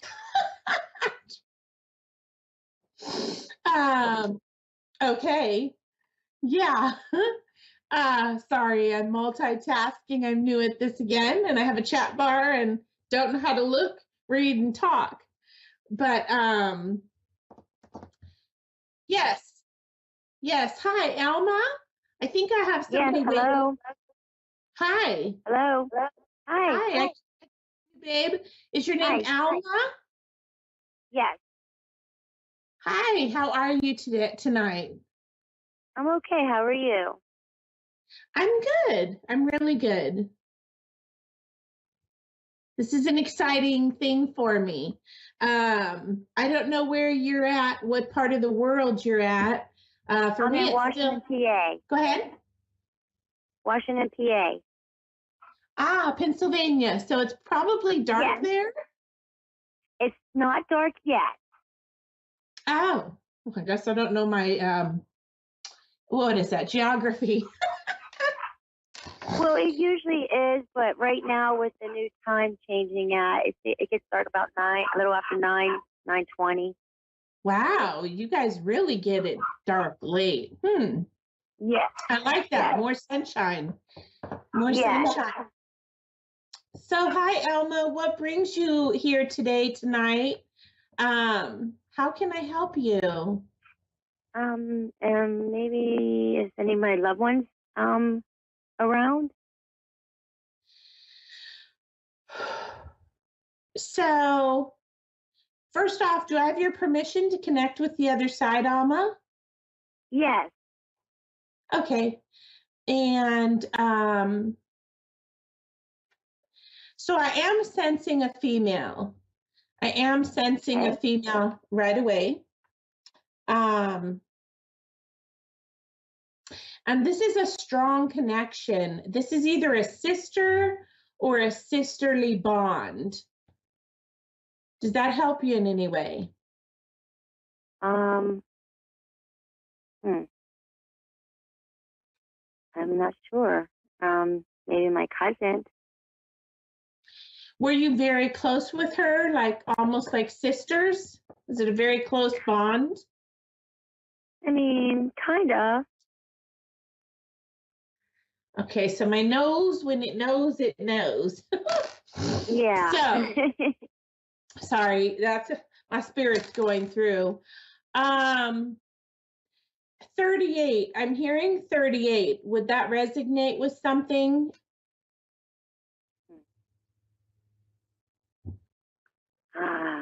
She wasn't 38. She might be 38 now. I mean, she could be 38 now. Well, I'm hearing the number 38, and so I'm not sure what that resonates with. It doesn't have to be her passing. It could be a celebration. It could be your age. It's going to be something that you will understand. Yeah, I'm not sure yet. Okay, let me try to dig in. I know we have very little time. Right.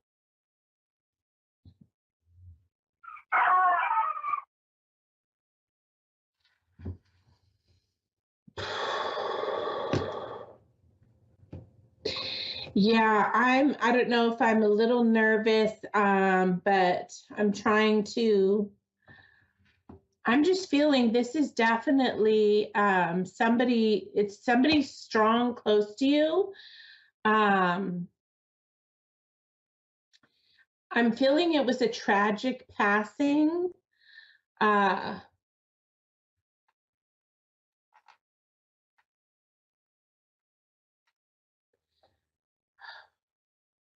Okay, so I heard a car, but then I was also hearing cancer.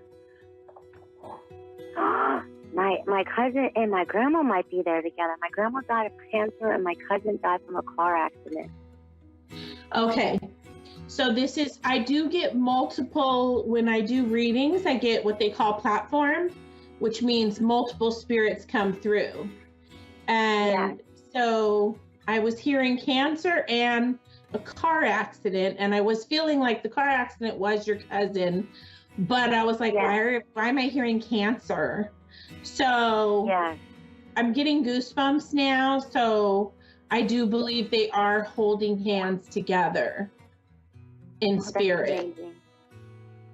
Yeah, I'm getting a lot of goosebumps. Let me see if I can. I've got like so many seconds left, but I want to try to get you a message.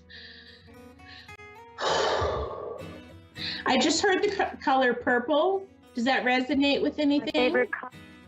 My favorite color. Okay, because I'm like trying to shoot out stuff for me, and they told me to tell you purple. So it's my favorite color. Well, sweetheart, with such little time, I would love to continue this, but I will tell you that they're together, and the passing with your cousin in the car accident, she didn't suffer.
You're listening to A1R Psychic Radio, Earth's #1 psychic radio network, and watching Moonstruck TV, enlightening television.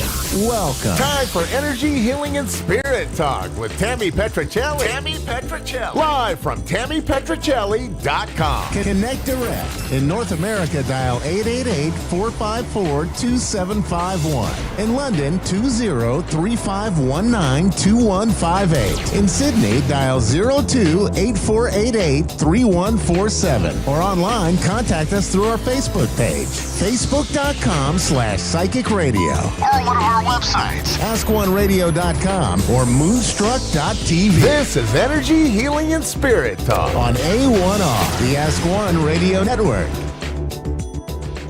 Hello, hello, hello. It's Tammy Petricelli. I'm in Newark, Delaware, the USA today. And it is a lovely day here after we had such pouring rain. But we really needed that rain. You know, a lot of people get very disappointed on rainy days and Mondays. There's a whole song about it. But, you know, we really need it. We need it to wash the air. We need it to water the flowers. And sometimes we just need a down day. So how are you today from wherever you're watching from? I'm going to start while I'm waiting, as I'm messing with things here. There we go. As I'm waiting for a caller, I thought that it would be fun to pull a card today for the group. For anyone who is watching this live, or you're watching it the broadcast later, or listening. Either way, I really have an affinity for Spirit Messages by John Holland, one of my favorites, oracle cards. So I want to pull a card for all of you who are watching, whether it's live or listening. Anyway, okay. So for my group today, for people who are watching, what do they need to know? All right. Ah, a beautiful card. It is Find Your Center. Find your center. Your outside world is a reflection and manifestation of what's going on inside you at this time. When the outside world becomes so hectic and stressful that your anxiety starts to overwhelm you, then this is an ideal moment to stop and ask, when was the last time I checked in with myself? So what does that mean, checking in with yourself? Really, sometimes we're just going, and we don't take a moment to center, ground, balance ourselves, see where we are, see how we're feeling. You know, you need to do that every once in a while.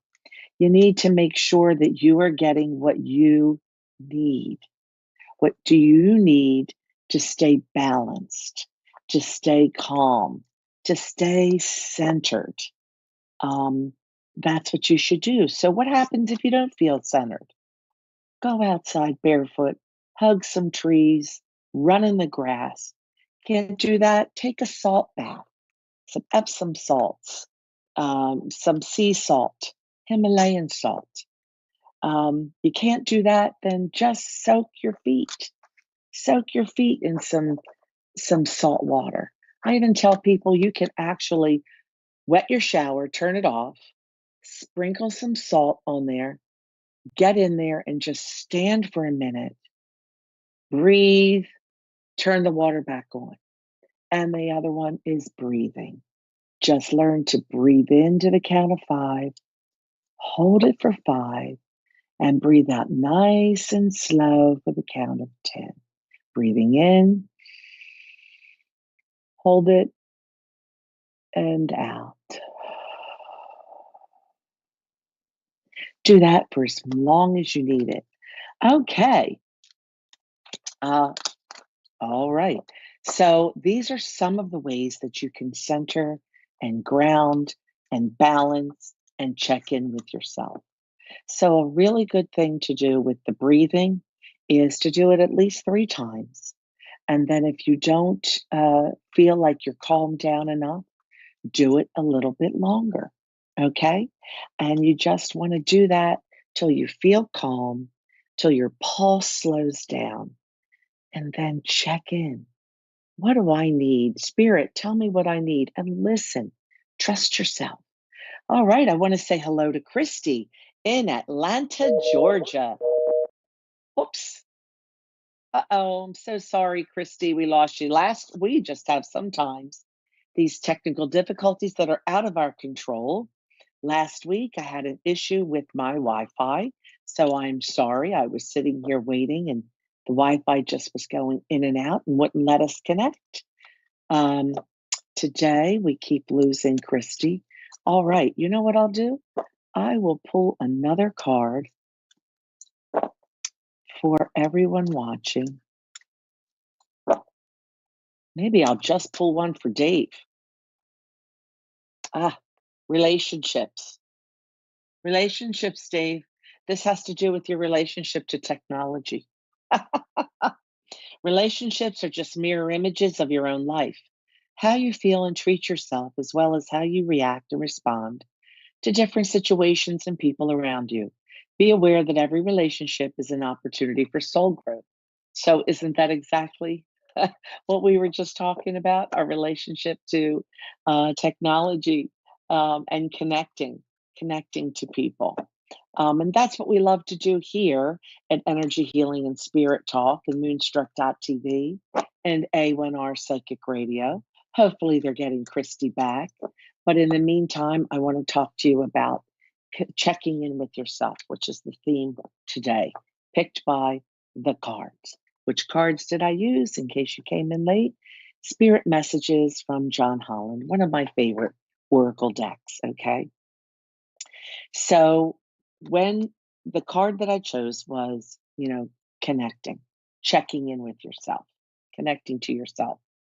When you don't connect to yourself, you will tend to make maybe poor choices, maybe not make choices. Maybe it will cause you to feel just really unbalanced. You may feel withdrawn, could even be a little bit of melancholy or depression, not that you're in a real state of depression, but it's about allowing yourself to feel what's around you, to feel your needs. We need to feel our needs, even if they're uncomfortable. And that's a reason that a lot of people will disconnect because they don't like what they're feeling. They don't want to deal with some of their emotional baggage or the drama that's around them. When you have the drama around you and it's not your drama, you can withdraw from that, but don't withdraw from yourself. And that's what I see a lot of clients doing.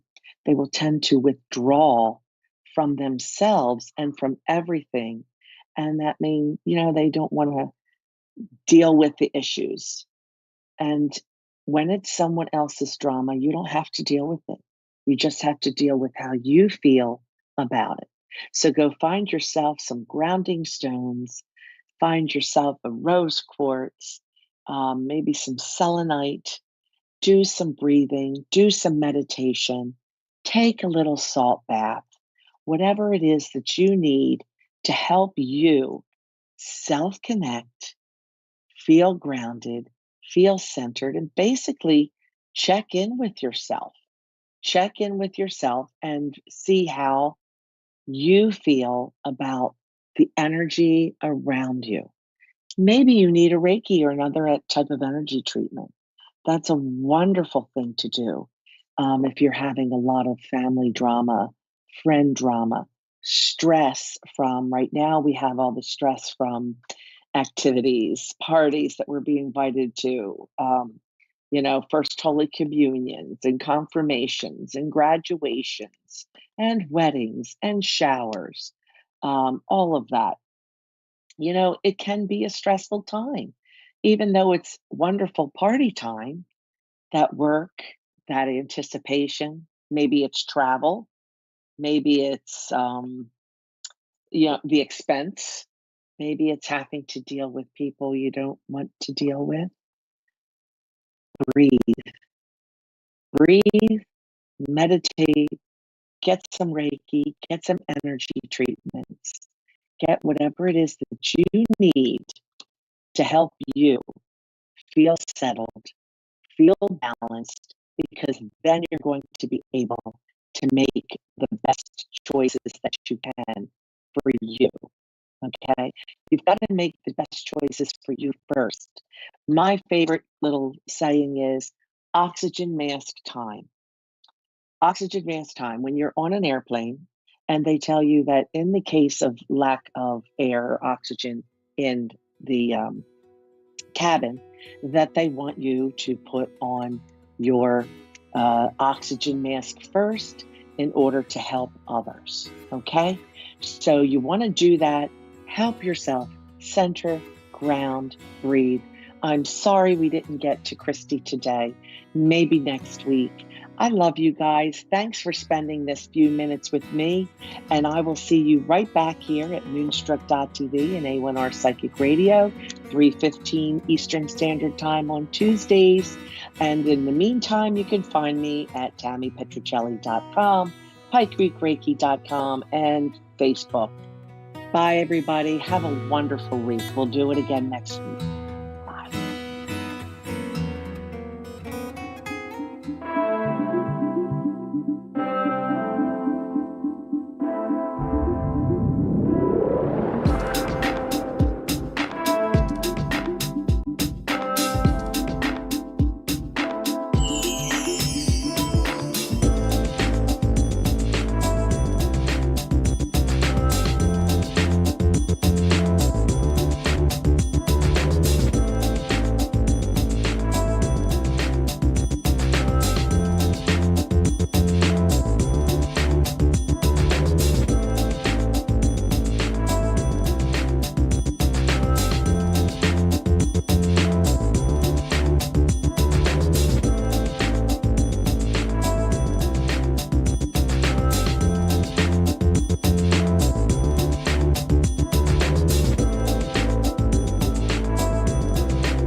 Psychic Radio, Earth's #1 psychic radio network, and watching Moonstruck TV, Enlightening Television.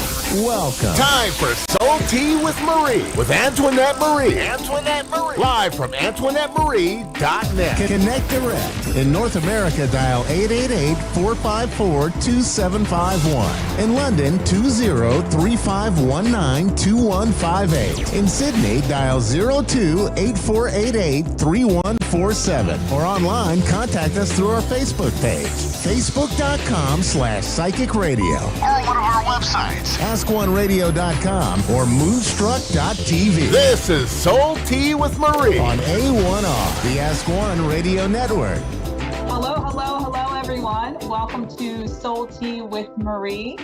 I have a special guest tonight. This is Jerry from Naturally Gifted with Jerry.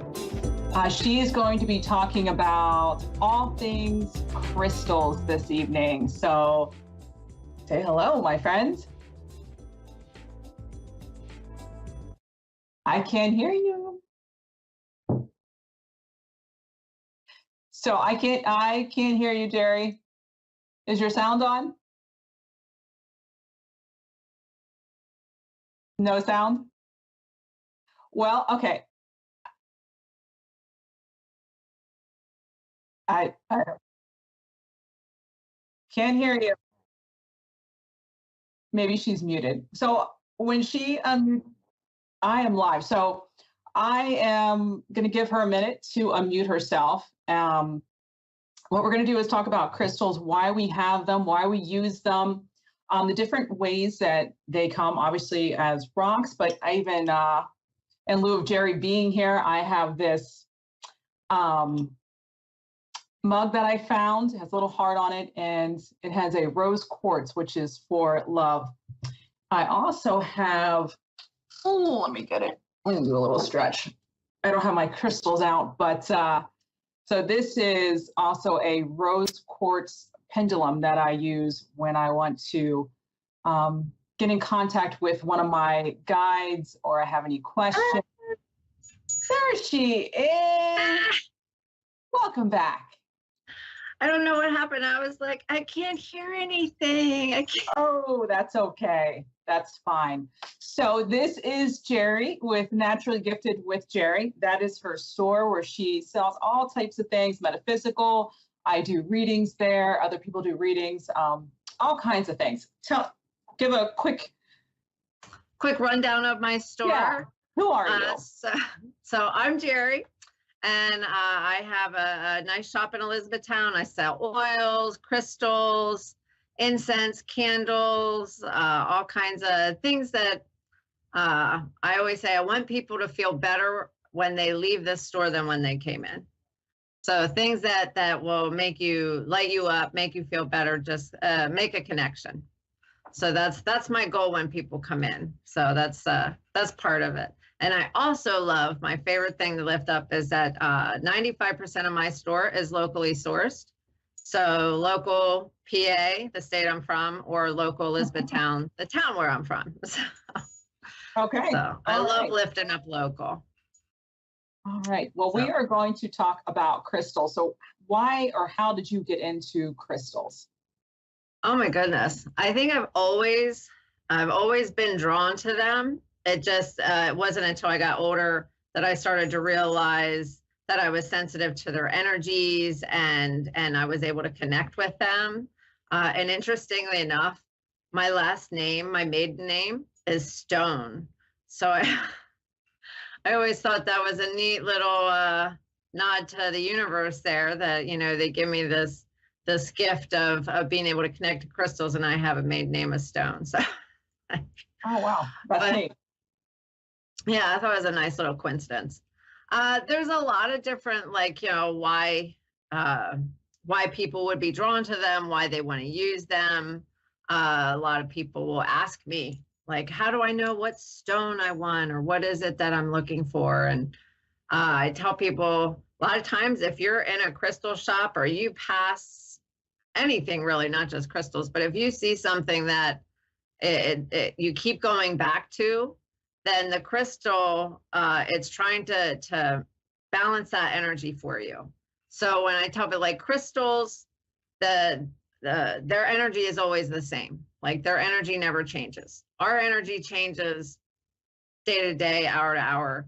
So when you see a crystal that keeps, you know, speaking to you, like, say, amethyst, a lot of people are drawn to amethyst, then on that level, that amethyst is trying to balance out that energy for you, or to clear a blockage. Well, let me ask you this. So would you say that crystals, if you're using them, if you put them, I know if you put them outside with the moon or with the sun, they actually will have more energy to them. Would you agree with that? How does that work? So the concept with that is that the energy of the moon or the sun, whichever you choose to put them out there, will pull away any negative energy that has been stored in the stone. So it'll help cleanse it and clear it so that it is like a fresh canvas. And that's our energy, correct? That's energy Yes. for us, or energy that we're trying to, that we've absorbed in some way, correct? Right, exactly. And then even crystals, like in rooms and things, like a lot of times, you know, when people have crystals in their rooms, in their office or things, it's also absorbing the energy of the space.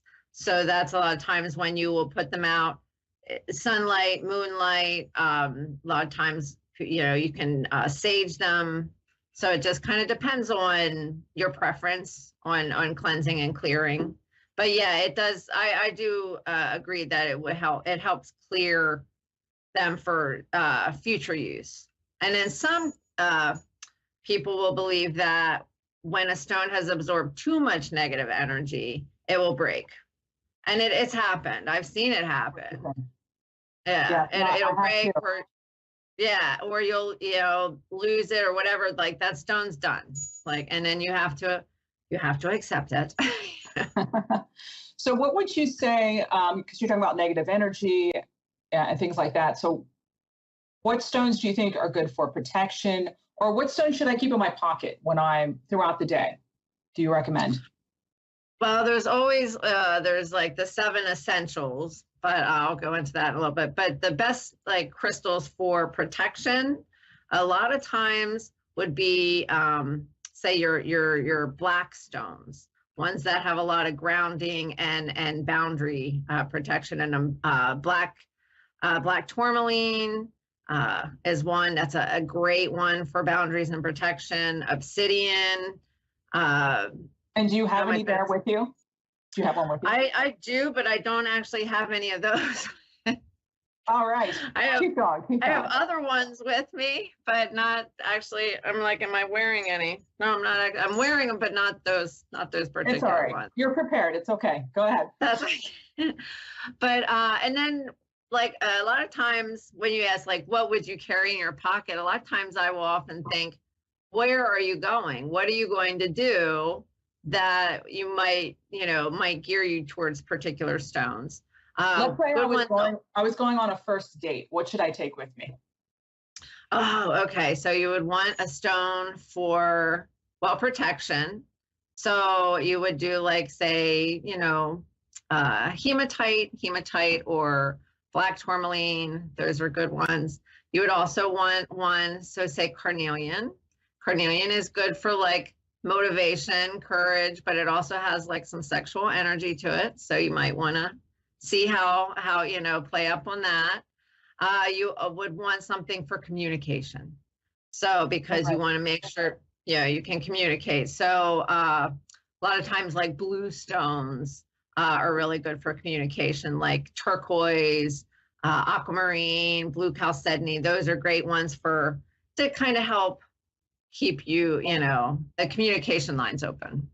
But then pyrite is also, I always say pyrite is a good anytime you're going out because shamans used to put that in their medicine bags, and that would be like for journeys and stuff. So it was, they would keep them as far as keeping them safe, safe travels. Oh, I didn't know that. Which stone is that again? Which stone? Pyrite. The pyrite, fool's gold. Yeah. Oh, yes. That I remember that. Okay. All right. I'm going to write that down. I'll remind you too. That's okay.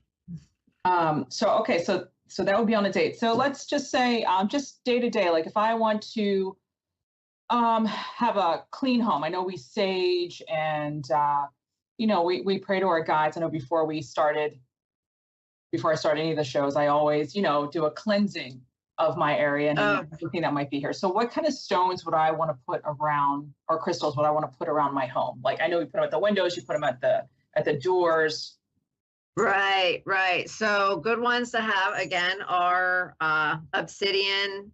Like a lot of times, like say at your doorways and any entryways, obsidian is a good one to protect against negative energy. Selenite is a great one at windows and doorways to bring in positive energy, and it also transmutes negative energy into positive. So you would want to put both of them there, correct?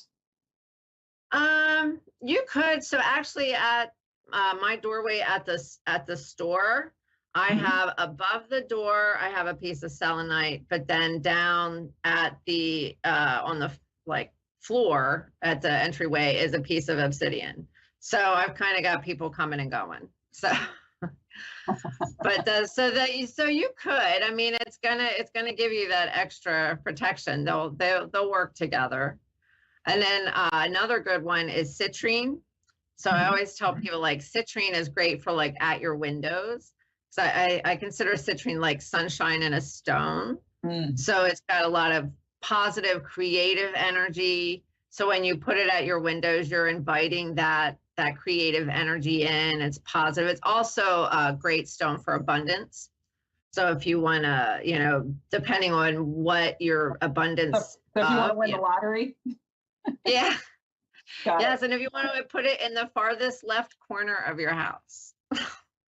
That's the abundance corner, or wherever you live. Your farthest left corner is your abundance corner. So you could do that. And then clear. So why is that though? I'm curious. Why do we want to put that in the far left corner for abundance? That's a feng shui. I'm not really sure how, that's a feng shui thing. So yeah, that's, I done some different research on different like placements and things. And yeah, the farthest left corner is the abundance corner. I'm not sure why they've deemed it that, but. So when we put our crystals on our windows, or we put them above the door, would that be far left, or is that far right, or in the middle? Where would we put those? I mean, I guess that kind of depends on where your door is, because I know I have just a set, like I have the ones on my door, then I have them at the window, but then I'll have a little couple like just in the corner, like the farthest. So it just kind of, so it depends on the layout of your house, because you could also just do it the far left corner of whatever room you're in, or the far left corner of your desk, or, that's, I don't know. Yeah, for some of because I know they said it could be in your room, your home, which your space. Right. I wasn't sure, because I know we want to take the negative energy out of our home, and then we want to bring in the positive energy. And I know when we have the sage, it's, we do this, the over under. So over, right. We push it out, and then under. So I don't know if it's left for abundance, and then for right, it would be for, the protective to push it all out. I wonder. Well, maybe, and it might also be in because, the right is to give, the left is to receive. So that it might also be in, kind of correlate with that. I mean, it makes sense. Yeah, I think that makes sense. I think we figured that out. Yeah, there we go. So I'm curious, I don't know if you know about this. So star seeds, obviously, that's Andromeda and Sirius and all of that. Yes. What crystals do they attribute to different star seeds? Well, I don't know specific ones, but I know there's Lemurian crystals that is, would be of Lemuria, that Lemurian star seeds would be drawn to. Celestite, I would think, would be another. Well, let's go back to Lemurian real quick. So why are they called Lemurian crystals? What do they do? Is it they're very high. It's a high frequency, high vibration stone. Mm-hmm. So, and then if you were to actually look at a piece of Lemurian crystal, you could see, I think they call it like steps. It's little like inclusions that go up, and it's just from the frequency of the stone. They're beautiful, beautiful stones. They're almost like crystal clear, and they are a high frequency, and a lot of people, when they're highly sought after for a lot of people. Do you have one of those there? No, I didn't. I have some, but I was grabbing to try to figure out, like, I got my communication stones. I got Let's see the communication stone. Let's see it. Okay, we got to show some crystals. Everyone's like, where's the crystals? All right. So this is a piece of aquamarine. Okay. What does that do? Aquamarine is a very good tranquil energy, helps with communication, it helps activate the throat chakra. So it's and a lot of times you can kind of match the color with the chakra. I will often tell people it's like a little bit of a cheat sheet, that if you're trying to, like, I want to work with, my solar plexus chakra, what stones should I work with? So your solar plexus chakra correlates to the color yellow. You would want to try and gear towards, yellow stones like orange calcite, heliodor, citrine, So, and I mean, it's not always a tried and true because those stones also have other properties, but it's it's a fairly good rule of thumb that, I like that's worked for me. Yeah. I know when I've done some chakra healing, I do put different crystals on different areas to try and draw out the energy that, if it's negative or there's some kind of abusive energy, to pull that out. And then also to pull in positive energy. I mean, that's, like you said, they're a conduit, the crystals. Yeah. So what else? What else do you have there? Oh, okay. So, all right. So I'll show you. This is let's see if I can. This is a big old chunk of rose quartz. Love it. And that's for love. I know that. Yes. Love for yourself, love for others, to give love, to receive love, friendships. I have a lot of people that come in like, oh, I have a friend, I don't know what to get, and I go right to rose quartz. That's like a given, I think that when you go on family, get-togethers, try and, feel the love. Yes, this piece stays in my living room because I always want to make sure there's love in the living room. What else do I got? Here's another. See if I can. This is amethyst. Ooh. Oh, that's beautiful. Oh, hold that up a little bit higher. Oh yeah, that's beautiful. Yeah, this is this one I keep with my my tarot decks. Mm-hmm. I keep it on top. Just that's a connection to your higher entities. Help protect helps kind of help with like bad behaviors, people with addiction and addictive personalities. A lot of times amethyst will help them with that. Helps with sleep, dreams, also a good protection stone. That's another good protection stone. Oh, a lot of people don't think of amethyst as, but it's got some pretty good oomph to it. It's beautiful. And what else isn't it? Yeah. Oh, here's another one. This is let's see if I can get a good. This is fluorite. It's trying to. I love the greens. You can't quite see it with your background. Yeah, it's not quite showing up. That's okay. Yeah. I love the blues in that. What does that one do? The green one that you just showed? That's good for it helps keep you in harmony. Also keep you in flow, discernment, helping bring clarity to, anything that might be hidden and kind of, help shine some light on it. So if someone were to take a test or they were in college, that might be a good one to carry with them. Yeah, that would be, to help focus, keep their clarity. I often say another good one is calcite. Calcites are usually good ones to kind of there's a chocolate calcite that's good for students and focusing. I used to carry some of that. There's a few around. Halite would be another good one. Oh yeah, absolutely. But I'm trying to think. I was like, I got some other. Oh no, what have you got there? Let's see it. Okay, well let's see if I can get this to flat. Ooh, yeah. This is labradorite. Everybody, ooh. And is that an elephant? Is that what I'm seeing? Yes. It is a labradorite elephant. This was a piece that I got from a friend of mine, a fellow crystal shop owner, that I was like, yes, please. And what does that do? Labradorite, good for bringing to light hidden things that are that mysticism. It's got a lot of magical energy to it. Hidden mysteries, I guess, would be like bringing to light hidden mysteries, different things. I'm drawing a blank. I would think that would be good for channeling. So if you're trying to channel a higher being, an entity, sometimes angels people channel, or your guides, I think that would be a good one. If it's mystical. Yeah, that would be a really good one. As I say, another really good one for that is this one. You can't really tell, but this is blue chalcedony or blue chalcedony.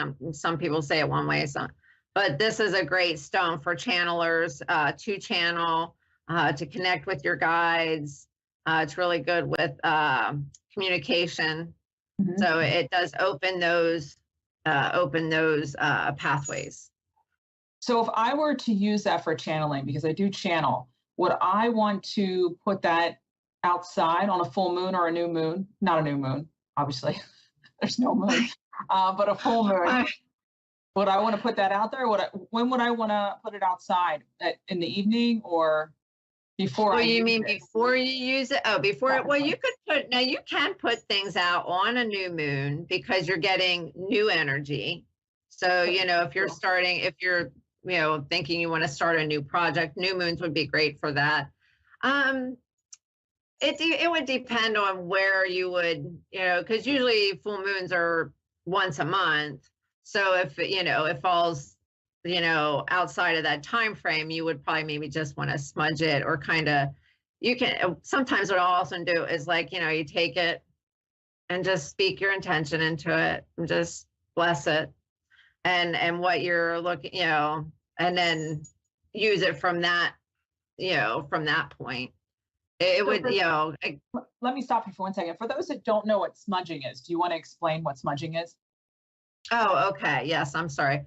So smudging is a Native American term, actually, which kind of refers to the whole process of growing the sage and everything. So there are sage bundles that smudging, it's called smudging, is space clearing. Yes, there we go. That's a sage bundle. This is sage. So you would light it and then you take it all around your home. But you would want to use this with your stone as well, correct? I have the pendulum there. So I would just sage it. Just sage it, and people ask, because you're like, well, what do you do? I was like, well, as you're saging, you're putting your intention out to cleanse and clear that energy, and then so that's where the intention helps, and then the sage clears the air. But that's a Native American space cleansing is the more common term, I think, anymore, instead of just smudging. Smudging is more of an older term. Oh, that's okay. I know for some people that might have I know it as space clearing, they might not have known it as smudging. So that's why I know there's a lot of people use space clearing now. So that's why. Oh, that's true. So know that they're two in the same. But yeah, it actually is a Native American thing, referring to the herbs and everything, that from growth to the burning process. So, okay, so the smoke would just go over it. I also use a candle sometimes when I am doing any type of clearing. I'll light a candle. I might take it around the different rooms. Even with the pendulum, I might, because before, when I was saying my prayer before this started, I lit the candle and had the pendulum out. So I think that's what might be part of saging, at least for me. I guess it's all intention of what you want to do with, or what you're doing. Yeah, I was just going to say, it's a lot of intention that what you're putting out. I said, because it's what's in your heart, and that's what you're wanting to put out there. Because I know a lot of times, if I don't have a sage bundle or something, a candle or an incense, and I'll use that to go around, depending on my space and stuff. So that's how, and again, a lot of that is intention based. So that's where, what I say is what's in your heart, what do you want to put out there? So when you're cleansing, clearing, you'll say all negative energies that are not welcome here need to leave. I invite in the, all things good, So that's why I tell people, is whatever it is that you want your intention when you're saging. So that's how I do it. I know some people are more tried and true, but. All right, so we are almost out of time. Is there one crystal you want to show or say anything about a crystal? And then go ahead.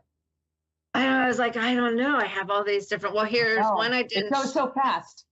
Okay. I know this is okay. So this is called Carawhite. I don't know if you can see the eye in there. Yes. Yeah. That is a stone that is speaks to transformation and intuition. So I always love finding stones that have And what is that called again? charoite or caraway. It's mined in Siberia. It's one stone that can only be mined 6 months out of the year because of the permafrost and everything. Yeah. Oh, wow. And that's for transformation. Yes, transformation, intuition, connecting to your spiritual gifts. Okay, all right. I just wanted to thank you for coming on the show because we're almost out of time, and I know there's so much to talk about when it comes to crystals. We could have went on for hours. But I do want to thank you for coming out here, and for anybody that wants to visit her store, she is online on Facebook. She is Naturally Gifted with Jerry. You can find her there. She's on Instagram, and she is in Elizabethtown. And she has all kinds of items there. She has the crystals, she has tarot decks, oracle decks, books, and then sage. She has sage. So please find her on Facebook. And of course, I am also on Facebook and Instagram under Soul Tea. Yeah, Soul Tea with Marie. And I'm also on YouTube as well. So thank you everyone for coming. Namaste, Jerry.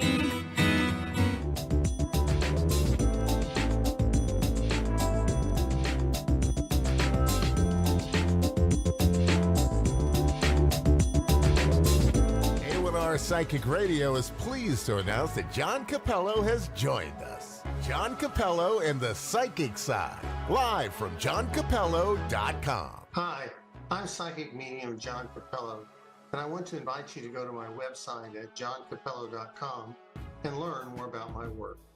My career has spanned over 30 years, and I've had the privilege to share my psychic and mediumship abilities with thousands. I hope to hear from you soon.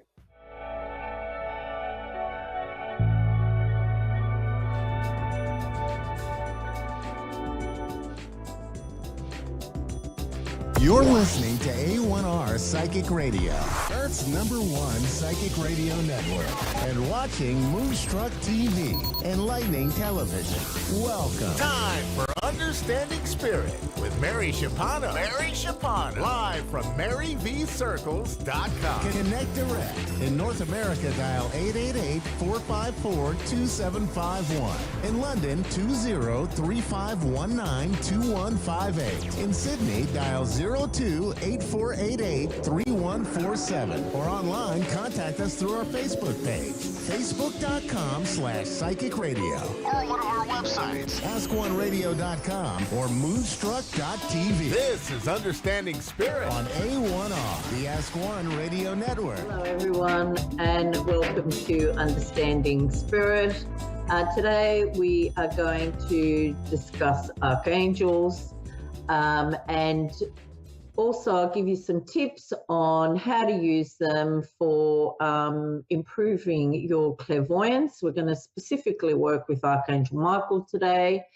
And as usual, I will move through it quickly just to give you the information. And if you wish to do it, I want you to just do it at your own pace. Okay, so we carry blockages with our clairvoyance, and we can make ourselves feel like we're maybe not worthy of communicating with the divine spirit. Now, that can come from somebody can make a flip comment, whether it's a friend, a co-worker, a boss, a parent, and they say it for a moment, they release it, get on with their lives. But for us, it sits with us, energetically, and it feels like it's real, but it might not be, right? And we can sometimes use that to make ourselves feel like we're not worthy of connecting with spirit and with tuning in with our higher selves. Okay, so I'm going to give you some affirmations today to work with Archangel Michael, to say for yourself, and just, work on that and just keep releasing, all right, until you're able to see clearly. And there are a lot of archangels who work with different kinds of blockages. Today, we're just going to work with Archangel Michael. Everybody who knows anything about angels knows Archangel Michael. So, and he is the one in charge of, removing anything horrible, whether it's in your house or, around you, whatever. So it's a good one to start with for sure. Okay, so with an affirmation, it's really important to do it before you start your clairvoyant work, before you start any kind of psychic mediumship work. You set out the intention, you do the affirmation for yourself, and you also set out the intention of who you want to work with. All right, so I'm just going to get you to just send out a thought to Archangel Michael that you want to work with him today. Now remember, archangels have never been human. They are omnipresent, so they can be with all of us at the same time. Okay, so don't feel like you're taking this powerful being away from somebody who potentially needs it more than you at this moment. All right, I want you to just say to yourself, it doesn't matter whether you have your eyes open or closed, I just want you to say to yourself, Archangel Michael, please cleanse my mind and my body of all fears, negativities that are holding me back.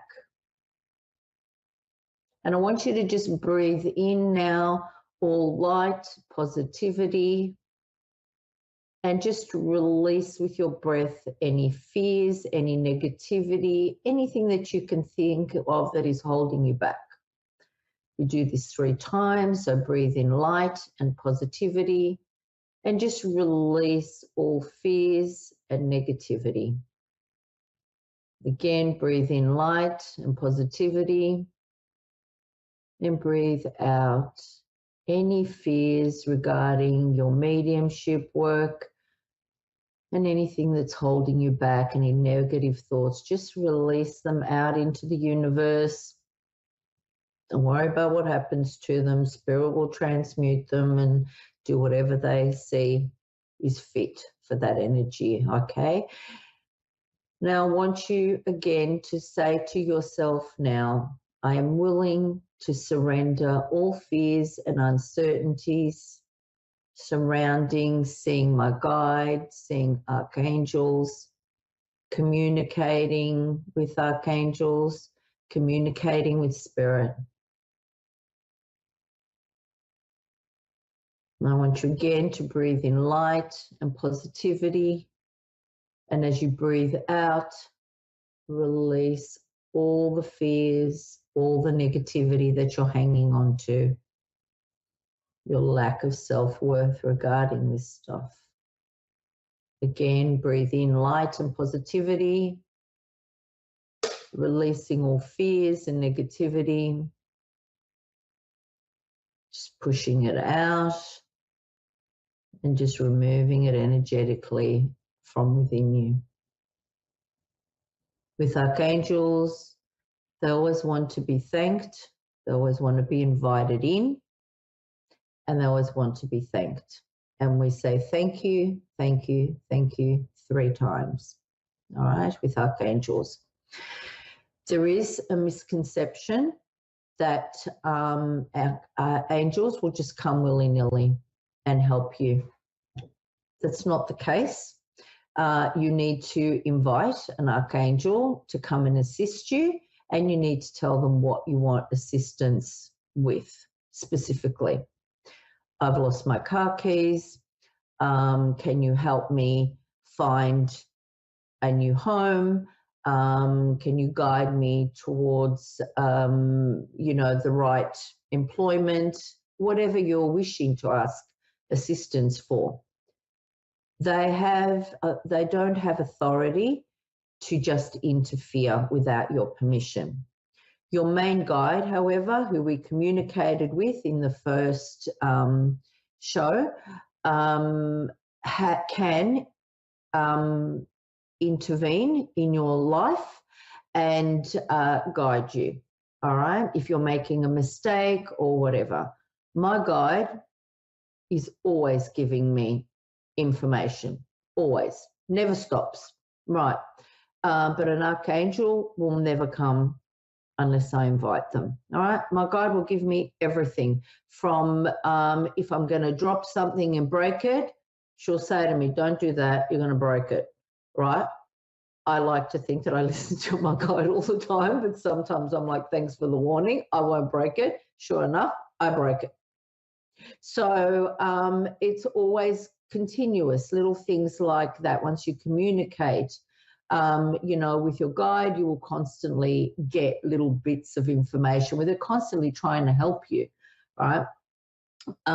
So what we're going to do now, I do want to go into a few affirmations which are important to helps remove the blockages with clairvoyance, because again, you know, it's very powerful, and the I am is very powerful. It's connected to the divine, and we are always connected to that higher source, to our higher self, where we are, where we think, act, feel, speak with our highest good.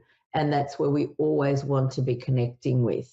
So when you give an affirmation and it starts with I am, you are acknowledging who you are, because so often we forget that internally, in spirit, we are perfect. Okay, so the first one, and you can close your eyes for this or leave them open, whatever works for you is perfectly fine. Okay, I am clairvoyant.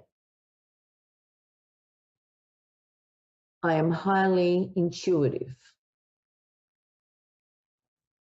I love and honor my spirit. I am highly visual and I see everything. I am worthy.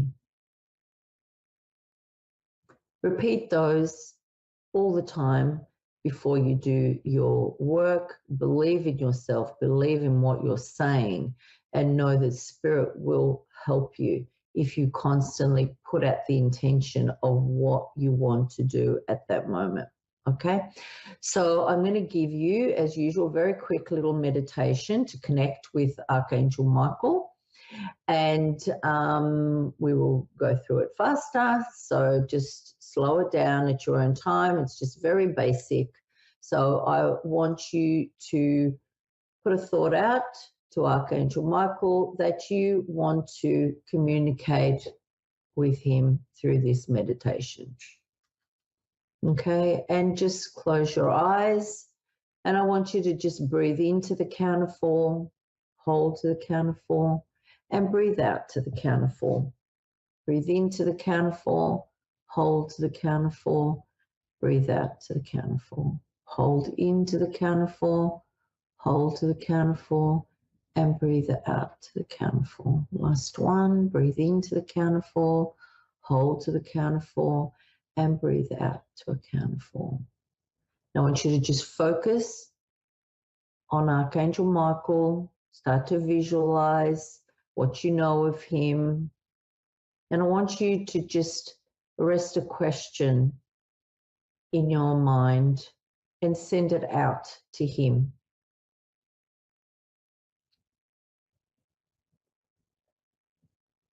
And just see what your response is. Are you seeing anything? Are you hearing anything? Are you getting a gut reaction to your question? Remember, see, sense, feel, or hear your answer. Especially if you're just starting off, take note of what the first thing is that comes in your head, because that's the most important. What is this archangel saying to you right now? As soon as you start to feel your answer coming, just take note of everything that you're seeing or hearing.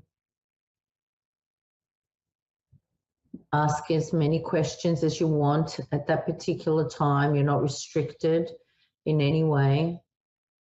You can ask about your clairvoyance. You can ask about anything else that's troubling you as well while you're there.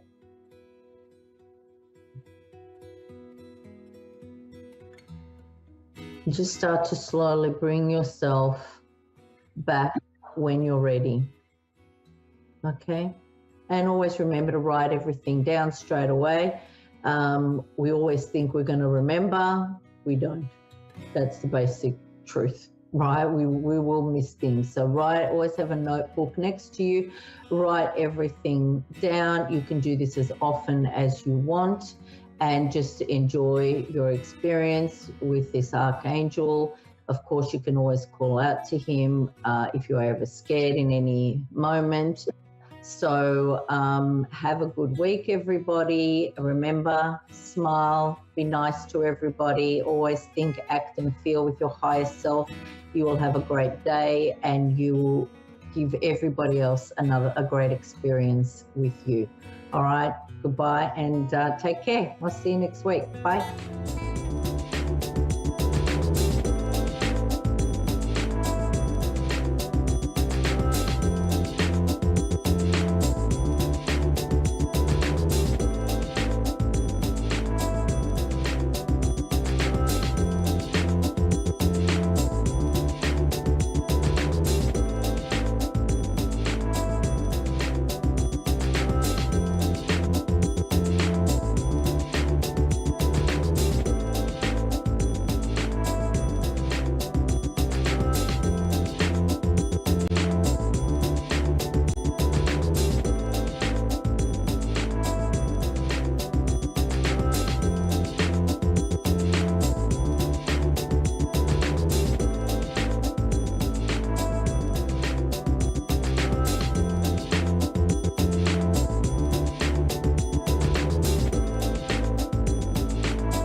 Psychic Radio, Earth's #1 psychic radio network, and watching Moonstruck TV, enlightening television.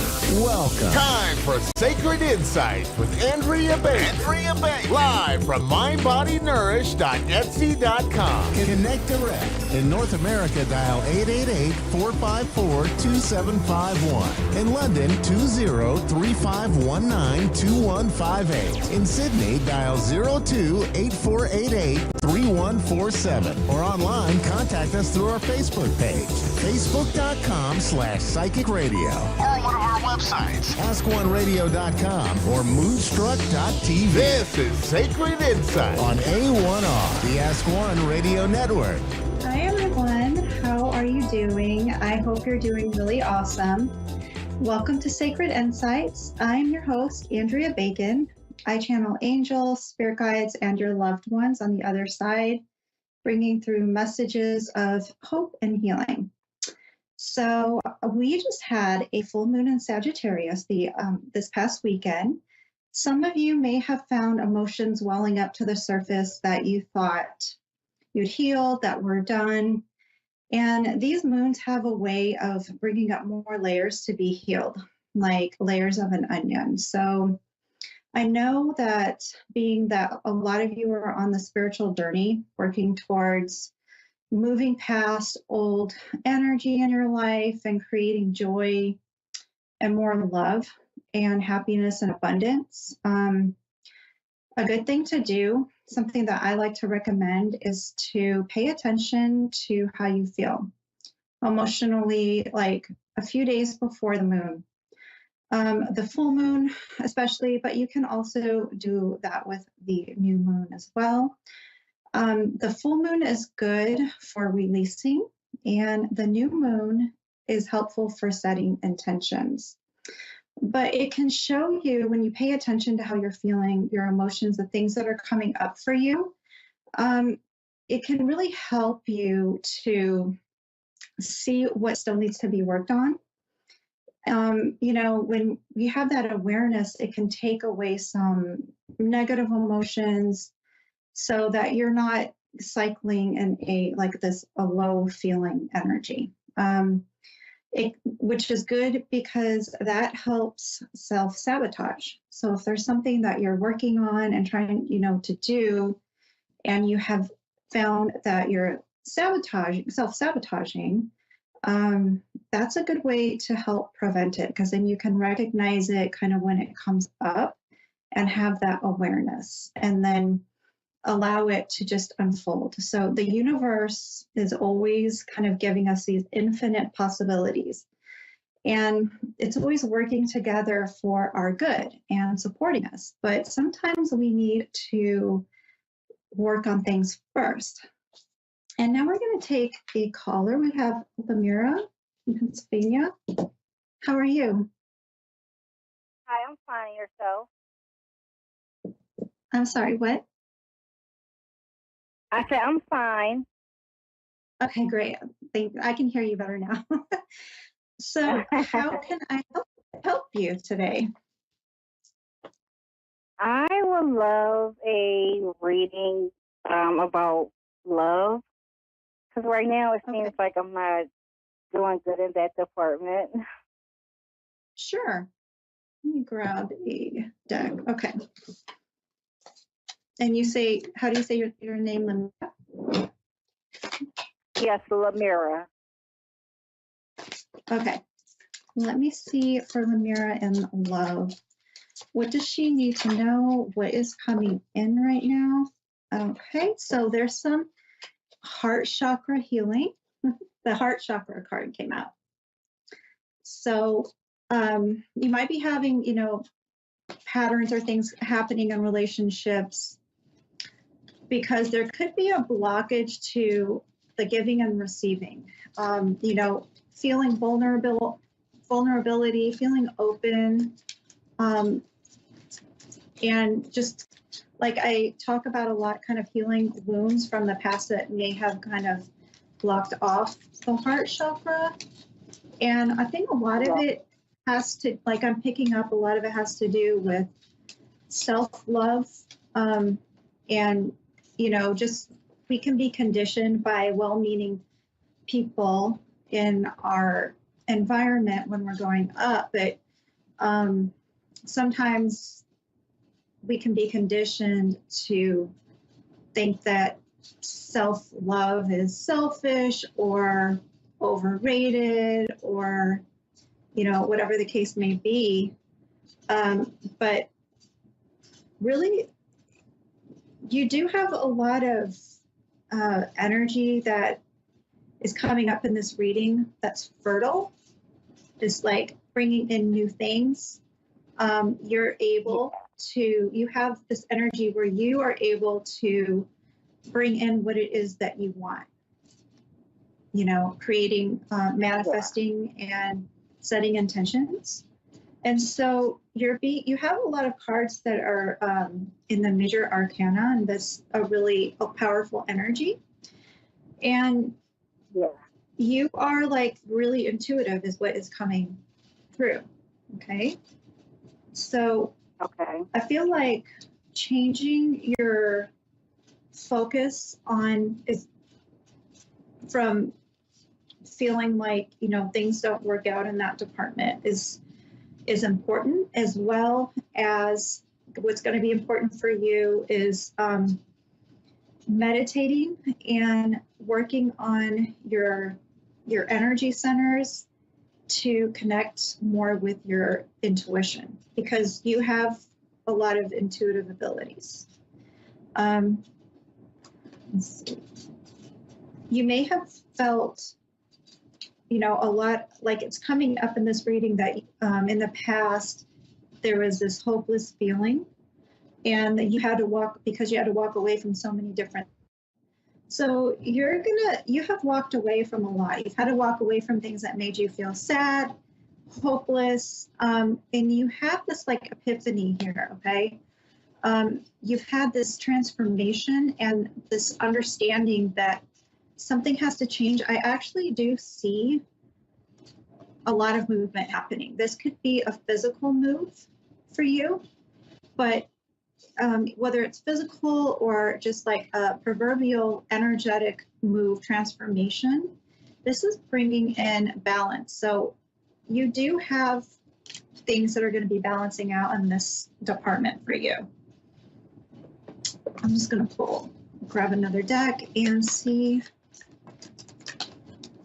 what's some more energy. Ooh, you have abundance with number 88. You may start seeing eights, or you may have been seeing eights. 88, 888. There's definitely, this feeling of joy here. Doing what makes you feel balanced, doing what brings joy into your life is really important for you.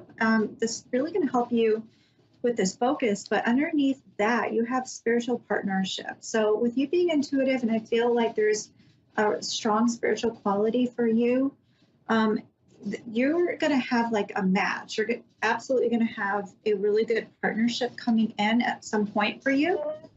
And I feel like, with this leadership card, that you might even have a spiritual business or some type of leadership position. And it doesn't have to be on the spiritual, but there's just so many cards here talking about, intuitive, your intuition, and then the card intuition is underneath. So you are very intuitive, and underneath that is love. Hi. Yeah. So, okay. Wow. So so basically you're saying that you're not seeing, like, for love, you're not seeing anything right now? I'm so sorry. You, like, right now, I think focusing on your intuition, finding balance within you is going to bring in this partnership. Okay, I understand.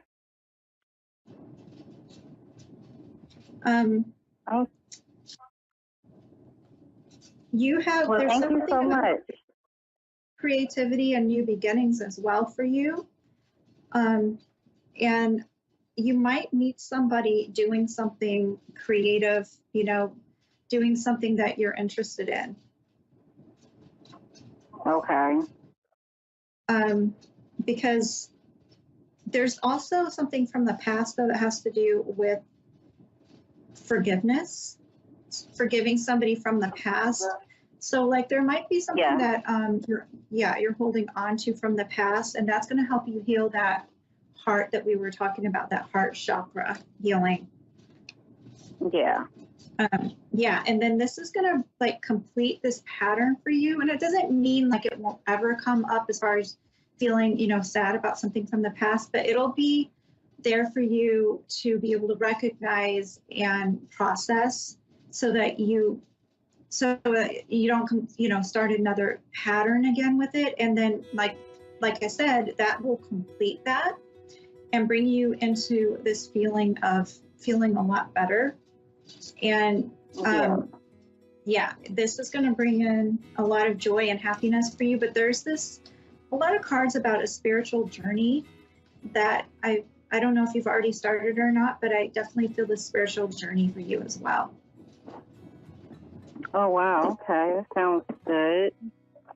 Yeah. So just have a meditation practice, get centered within your own energy, and focus on bringing in, healing that heart chakra and bringing in what it is that makes you happy. And then I really think things are going to flow for you, and you're going to meet the right person. All right. Well, sounds good. Thank you so much. All right. Thank you very much. And that's going to do it for me today. Have a wonderful week. And if you're interested in any of my services, you can always check out my shop at Mind Body Nourish on Etsy, or you can look at my Facebook page where I post readings, as well as Instagram on Medium Andrea Bacon. So have a wonderful week, and thank you for joining me, and have a blessed day.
You're listening to A1R Psychic Radio, Earth's #1 psychic radio network, and watching Moonstruck TV, enlightening television. Welcome. Time for Insights into Consciousness with Anna Olson. Live from AnnaOlsonIntuitive.com. Connect direct. In North America, dial 888-454-2751. In London, 20-3519-2158. In Sydney, dial 02-8488-3147. Or online, contact us through our Facebook page, facebook.com/psychic radio. Or one of our websites, AskOneRadio.com or Moonstruck.tv. This is Insights into Consciousness on A1R, the Ask One Radio Network. Hi, welcome to A1R Radio. My segment today, Anna Olson, Insights into Consciousness. You can always reach me for a reading or to work with me as a life coach at AnnaOlsonIntuitive.com. That's ANNA and Olson, OLSEN, intuitive.com. And you can also reach me on a couple of social media platforms. I'm at Anna O Intuitive on TikTok. So this is a little @ ANNAO Intuitive. And you can also reach me on Instagram at Tiny Medium Queendom. So there's Instagram, and then on Facebook at Anna Olson Intuitive. I don't usually get my messages on Facebook because it's kind of a dysfunctional system for some reason with the business pages, but you can always reach me there. And then, of course, AnnaOlsonIntuitive.com. You can always go to the contact page there and reach me there too, but I'd prefer you email me directly. So today's show, I'm basically just going to describe a few things that I've dealt with that I think would benefit most people to understand a little bit better. And then I'll go into a reading a little bit later on in the show. But for now, I wanted to just say that, first of all, I understand why some of these spiritual phenomenons can be kind of scary for people. And the reason why is because it's kind of like going into an operating room as a surgeon, but you've never been trained. That would be terrifying. I can completely understand why that would be intimidating, upsetting, scary, and sometimes even traumatizing, right? But if you're trained in what you're doing and you have experience in it and you go in and you know what you're doing, the chances of you not feeling that way is much higher. So that's why I like to talk about why we have some of these phenomenons, what the source is, and what to do about it if you find yourself dealing with it. Because I've actually worked with people who have told me about some things, and it was obvious to me what was going on, but they had come to conclusions that were inaccurate. And so to clear the air and just to kind of give some insight and some clarity, I want to describe what can be happening in different situations. So first of all, when people feel like maybe there's a haunting in their home or in a place where they stay, it's important to understand that even if you're in a place that is kind of taken over by a negative energy, or there are rumors that there are entities there or somebody who had passed, if your electromagnetic field and your thoughts specifically are producing a positive love, peace, joy, vibration coming from your electromagnetic field, you will not match anything around you in your environment or attract anything that is negative, angry, hostile, etc. Because in quantum physics, we know with just basic math that you can't have, like let's say an FM radio station, the way that those wavelengths are, it's not going to pick up on like some ham radio, I guess you could say, like some other radio frequency. You're not going to cross those paths because they are at a different frequency and they do not match in wavelengths. So it's the same way with our electromagnetic fields and our thoughts. So our head is like an antenna. The spine is very electrical, and we actually conduct, produce, and attract what we put out. So if you think of it that way, your radio waves, your sound, your whatever, your frequency is not going to be anything different than what your thoughts are. That's why they say, don't be afraid, because that will just make it worse. Fear is one of those lower vibrational frequencies, which is not conducive to happiness, joy, or peace. So getting out of that realm of feeling those ways because somebody's telling you something, you have to be careful about what somebody tells you and how you react to that, because it really does affect your environment and what you're going to then experience in an environment anywhere. So it could even be your home. You know, if there's something going on in your home that's negative, of course, then you're going to have a negative vibe. So it's important to understand that this is all connected and it's not without our control. And in addition, we are all in total control of what we think in our environment. So it's very different from an attack or something like that, where we're just completely powerless to what's going on around us. We have full and total control of it. And just remember that we as human beings have a spirit that is in a body and it animates the body, which means we have physical and spiritual power combined. If you're a spiritual entity alone, you only have the spiritual, which is much less powerful than a spirit and body combined.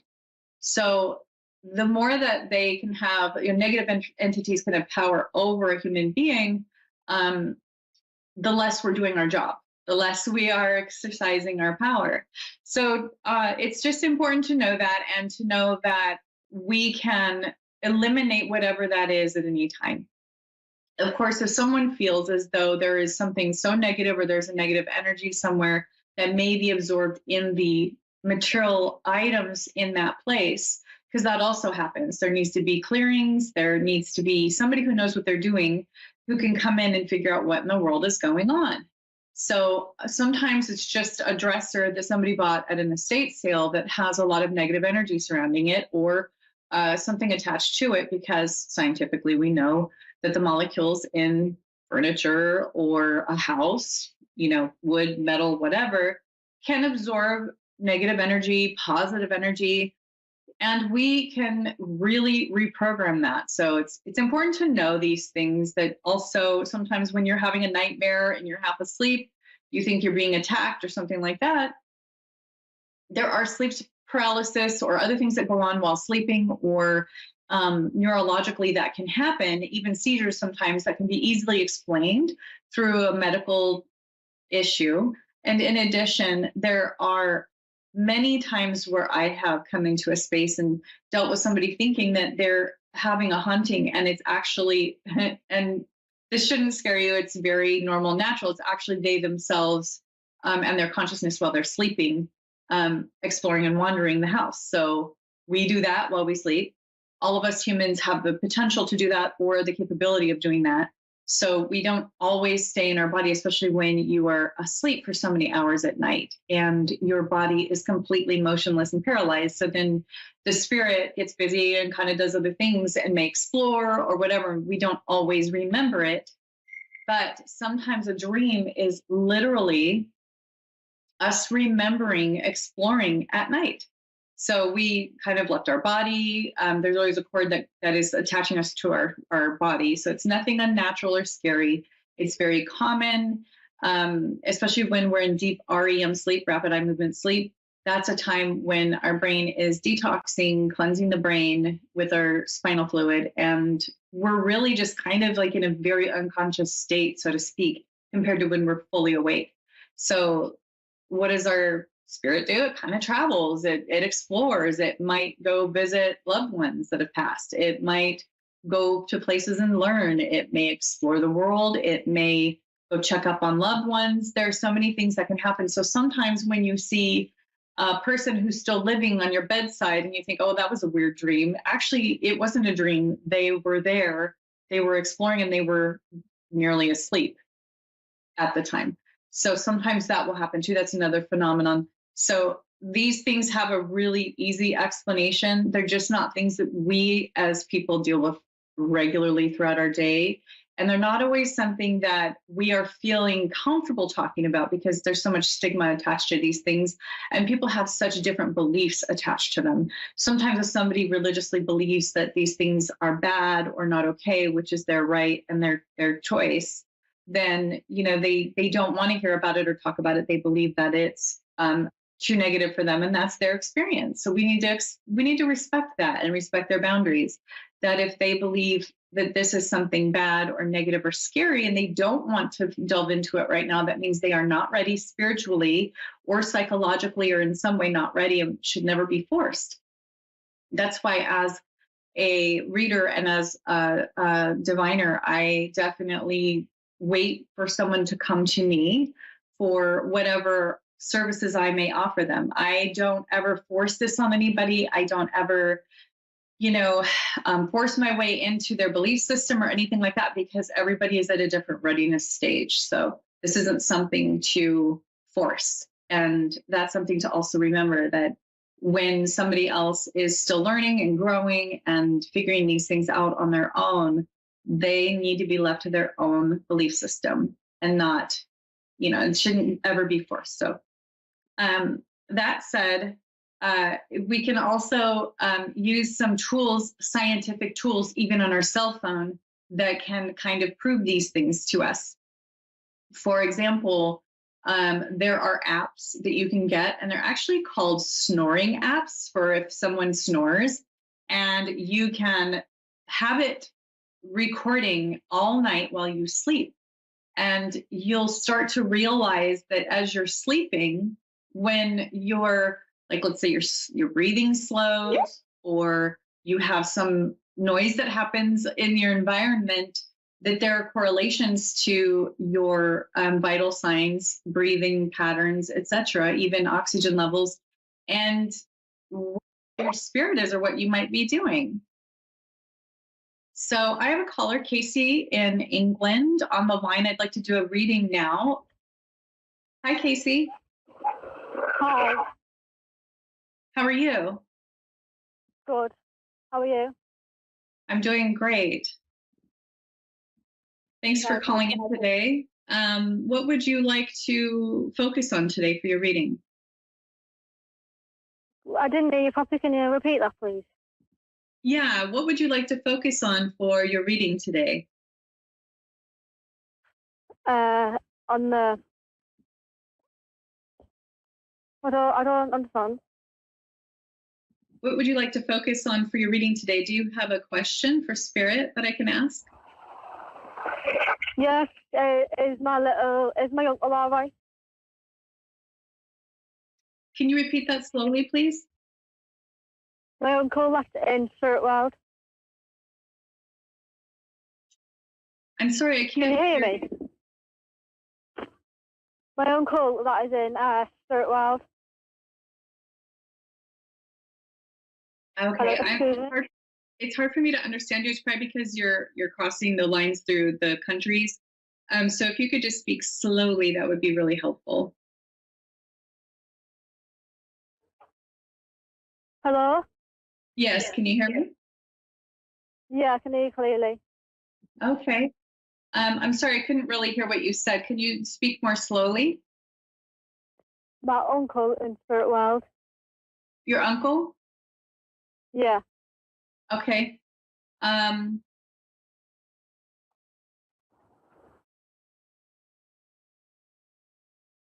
just kind of focusing in on your uncle.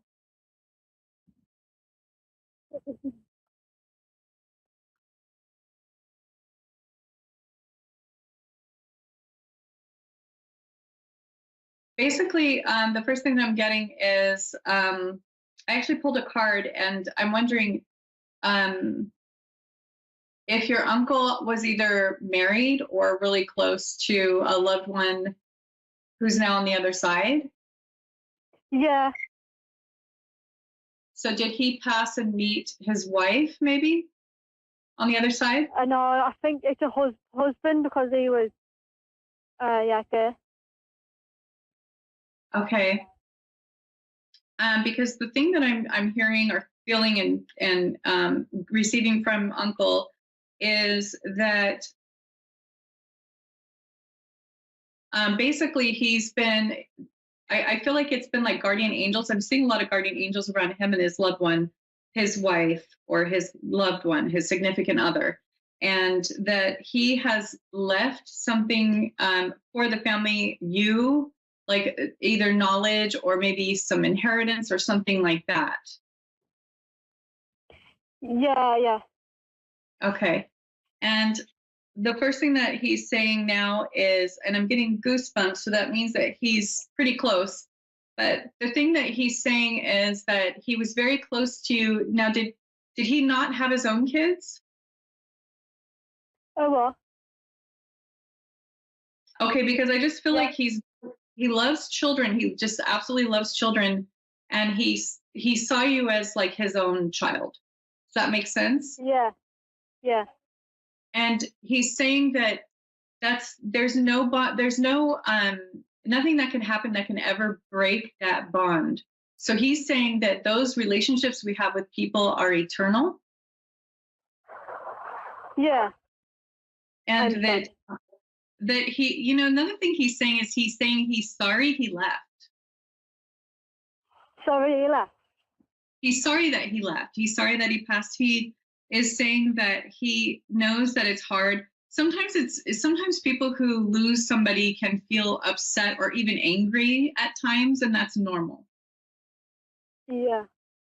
When they lose somebody. So he's saying he's sorry that he left and that he couldn't stay longer. That's wonderful. Thank you. Yeah. And the other thing that I'm getting from your uncle is that he can show up in nature. Have you noticed any signs from him in nature or with animals? My mum had a little face on top of a wall, and it looks like, you know, him. We've seen a few things that relate to him. Okay.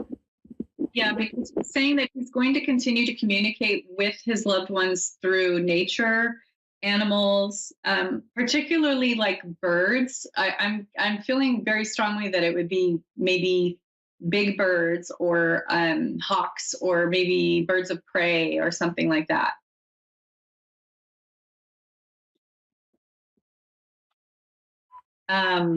So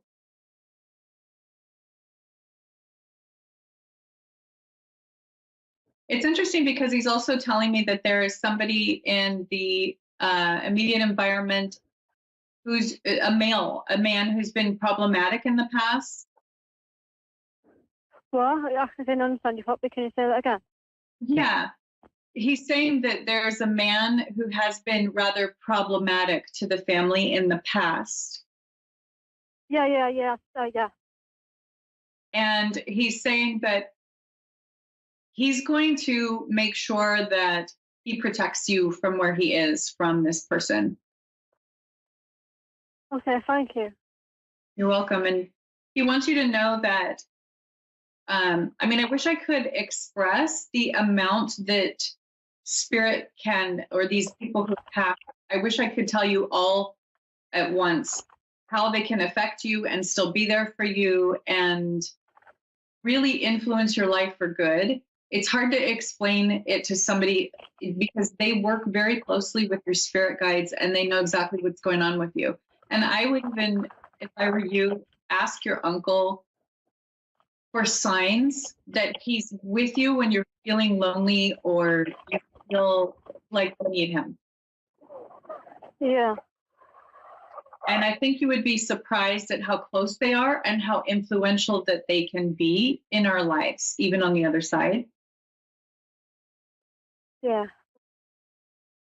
And he's just expressing a lot of care for you, like you were very special to him. And again, he's saying he had to leave. This was a time that he had to leave and he had to go somewhere where he had to continue his work.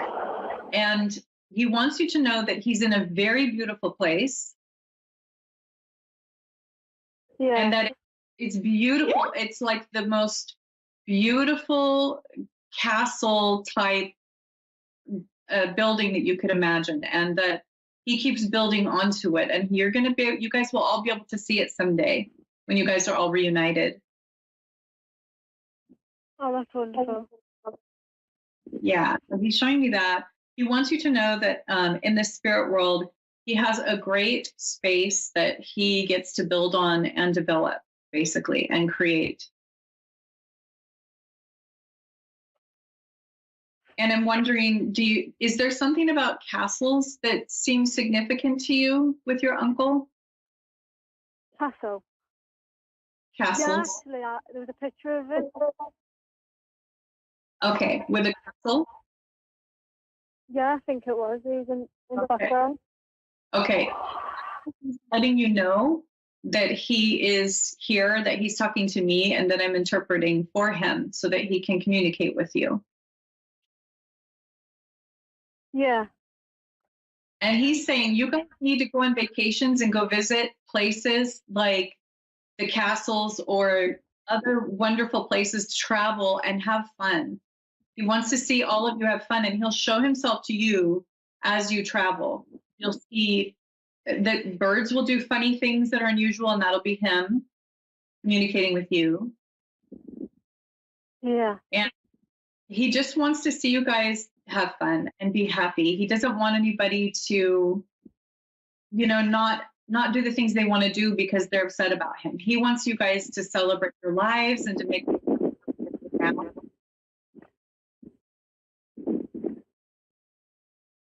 in honor. So in his honor, he would like for you to make sure that your life is as good as possible and that you do everything you can to live life to the fullest. Because he's saying you only have like a short time in eternity for this life to really make it all that it can be. Yeah. And he is very, he feels like he's a great teacher to me.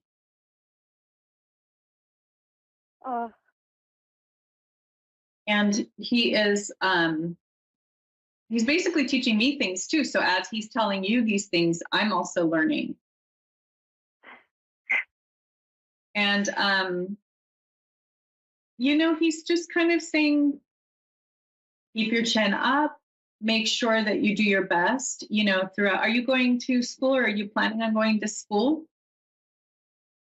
Yeah, what did you say again, please?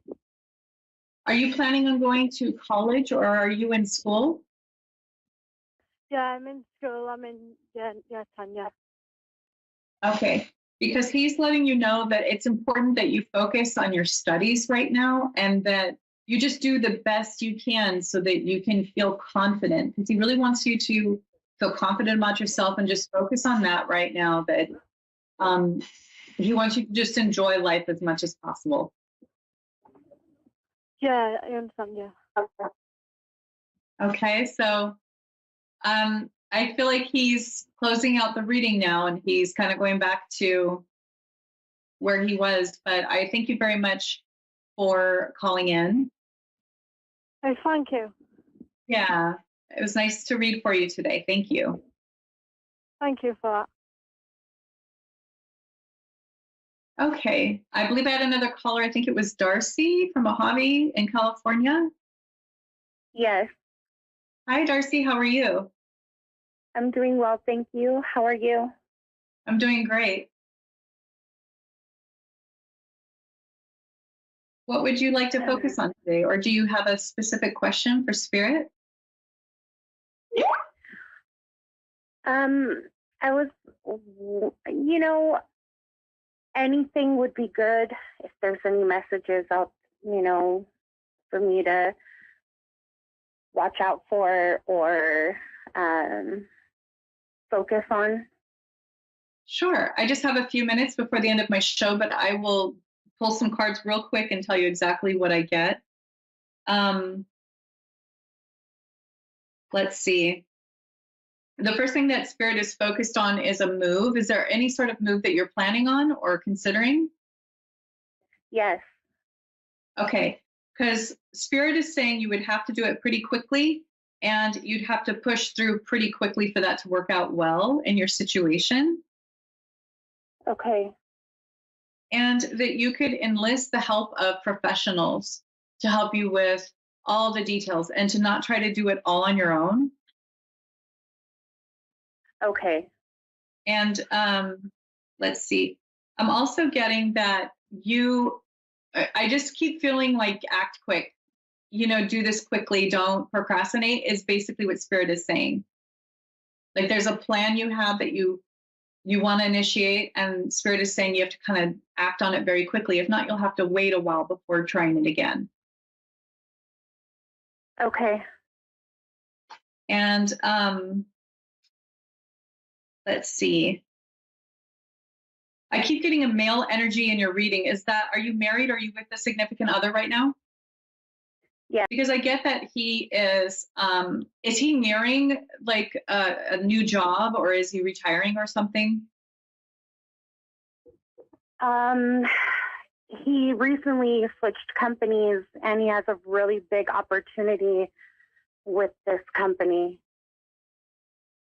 Yeah, because I feel like it would be a lot of hard work, but this difference in income would be well worth it for you guys. Yes. Yeah. That resonates. Yeah.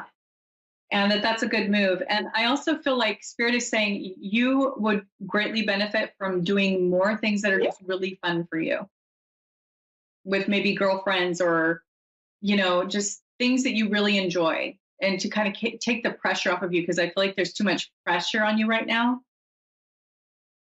Okay. And to keep doing fun things, going out to dinner, finding new things that you like to do, maybe trying out art, or, things like that. Okay. Yeah. Does this move, is it going to be close, or we have to travel far? I think you could rig this so that it's pretty close. That you could do this, it would take a little bit of work, but you could work it out so it's closer. It doesn't have to be really far away. Okay. Good. Yeah, we were kind of debating on that. Mm-hmm. Yeah. Yeah, well, I have to close out the reading because I only have a few seconds left, but thank you so much for calling in. Thank you so much for taking my call. Of course. If you want to continue the reading, you can reach me at AnnaOlsonIntuitive.com, and there's a contact page there, and you can just email me there. Anna Olson? Yeah, AnnaOlsonIntuitive.com. Intuitive. Okay, thank you. Thank you. Well, that's all my time for today. I always wish I had more time with people on the air, but hopefully we can follow that back up. So you can always reach me for insight, readings, life coaching, Reiki, or lessons on how to get in touch with your intuition at AnnaOlsonIntuitive.com. You can also reach me on TikTok at Anna O Intuitive, or Tiny Medium Queendom on Instagram, or you can reach me at Anna Olson Intuitive on Facebook. So I hope you have a wonderful week, and that's all for today. I'll see you next time. A1R Psychic Radio is pleased to announce that John Capello has joined us. John Capello and the Psychic Side, live from johncapello.com. Hi, I'm Psychic Medium John Capello, and I want to invite you to go to my website at johncapello.com and learn more about my work. My career has spanned over 30 years, and I've had the privilege to share my psychic and mediumship abilities with thousands. I hope to hear from you soon.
You're listening to A1R Psychic Radio, Earth's #1 psychic radio network, and watching Moonstruck TV, enlightening television.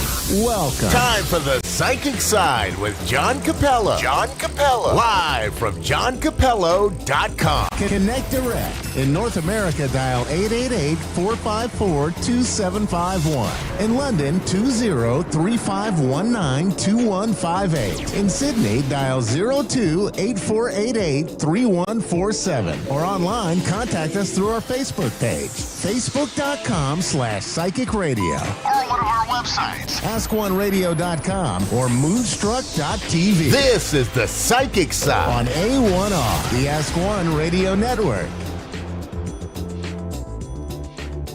All right. Well, hello and welcome to the Psychic Side Radio TV podcast here on the A1R Psychic Radio Network, Moonstruck TV, and Lightning TV, and other fine places on the internet. Wow, we're everywhere. You know, we're the #1 psychic radio network on Earth. So that's pretty good. So if you've been looking for us, you found us. I am a psychic medium from Texas, and this is the show that is expressing views that are the psychic side. You know, you hear the skeptics all the time. So now we're just going to let you hear our side of things. So we're really happy to be here to kind of clear things up and give you permission to work on your psychic abilities, because we believe that they're very important. They're really good about helping you develop all of your personality and just being more human. You know, last week I was at the Holistic Festival in Plano, and I did my talk. I couldn't believe how many people showed up. So someone must be listening to the program, because the house was packed. So I'm really happy about that. So today I'm going to start our program off talking a little bit about a topic that I know it's going to give you chills. Okay, just going to give you chills down your spine, and it's what we're going to do is we're just going to talk about the third house of the zodiac. So, see, I told you, you got chills, but this house is the house that is everything about the sign of Gemini, and being June, that's the time for Gemini. And it is the house that is naturally ruled by the planet Mercury. And it has several characteristics that are relevant to today's issues that are going on, because it's playing a large role in our country, in the United States at the moment. Because there are planets that are in the third house of the United States that are just highlighting a few things that we should be aware of. And I'm doing this because I want you to learn how to use your own chart and learn how to use the transits in your chart. You know, everybody reads the horoscopes and everything like that, but I mean, they're just too general. But when you get specific and you learn about different issues that are going on in your life and in your natal chart, the transits, it's fascinating. It's just plain fascinating. So this particular house is the first mutable house of the zodiac. So what that means is, it means that it is the house where things start to change or evolve. The first house, for instance, is about acting, about action. The second house is about staying firm. But the third house is about being mutable, being changeable. Because, you know, sometimes when you take action or you stay steadfast, you can take too much action and you may need to make a change. If you are too fixed and things don't work out, you also need to make a change. So the third house kind of rectifies what's going on in the first and second house. It gives you a little bit different perspective of things. And that's what's so cool in my mind about the zodiac, because everything is a reaction to something previous. And it's really interesting. So the third house kind of takes a middle ground between the first house and the second house. And in the scheme of things, this is the house of negotiations. It is the house of the sibling, the first person you negotiate with as an equal is your twin or a sibling. Other areas associated with Gemini are early childhood, elementary school education, short stories, communication, being talkative, and changeability. Do any of these sound a little bit familiar? You know, we're talking a little bit about transgenderism these days. We're talking about early public education, about how things are changing there, and how people are trying to sort out issues. Because you know these are important things, but just a few years ago you might not have been hearing about them. You just didn't hear a lot about early childhood education and critical race theory and other things like that. Discussing pronouns, all of those things. I'm not passing judgment on. I'm just saying that these are issues that are all third house issues. They're all third house, and you know it's interesting too because we're starting to see presidential candidates emerge who are all part of a mutable sign, either Gemini, Virgo. Geminis and Virgos are the ones that are really showing up in the presidential election that's coming up. And of course, today we had our second Gemini president who was indicted, and so very much in the news, very much a part of what's going on right now, and it's something that we as astrologers look at, we recognize it, and we just say, okay, we're just sorting some things out right now, and so with Mercury being the god of communication or the winged messenger, it's interesting to look at some of the characteristics of this particular entity because Mercury is associated also with very high intelligence, and Mercury was the only god that could go from Hades to the Elysian fields, and so the people in Hades couldn't stand him; they just hated him because he could leave. He could leave that awful place that they were doomed to eternity to be in because of their misdeeds or whatever else they did. But you know, Mercury would go to the Elysian Fields, and the Elysian Fields look at him and they go, "Who's this rough guy? You know, who's this guy that just came from the darkest, most terrible place in the universe? Can we trust him? Is he talking from both sides of his mouth, or what? What kind of duality does he have? You know, sometimes Geminis get a bad rap because they like to see all sides. They like to see everything, and when you do that, you wind up not having friends on either side because it doesn't look like you're taking a stand. And Mercury likes to figure things out. I mean, Mercury likes to negotiate. Mercury likes to say, oh, you know, that sounds good over here, and that sounds good over there, and maybe we can come to a compromise. You know, but a lot of times people don't want to do that, and they want to have things their way. And if they don't get things their way, then they rebel or they get upset, and that's why I think they say that when two sides get an agreement and neither side is happy, then you probably have a good agreement. So this is the way Mercury works, and this is what's important about the third house of the zodiac. So what's going on in the third house of the United States right now? Well, first of all, the third house of the United States is Pisces. Okay. And Saturn, you've heard me say it before, Saturn has entered into the sign of Pisces, and it's entered into the third house of the United States. Actually, it's about midway through it, you know.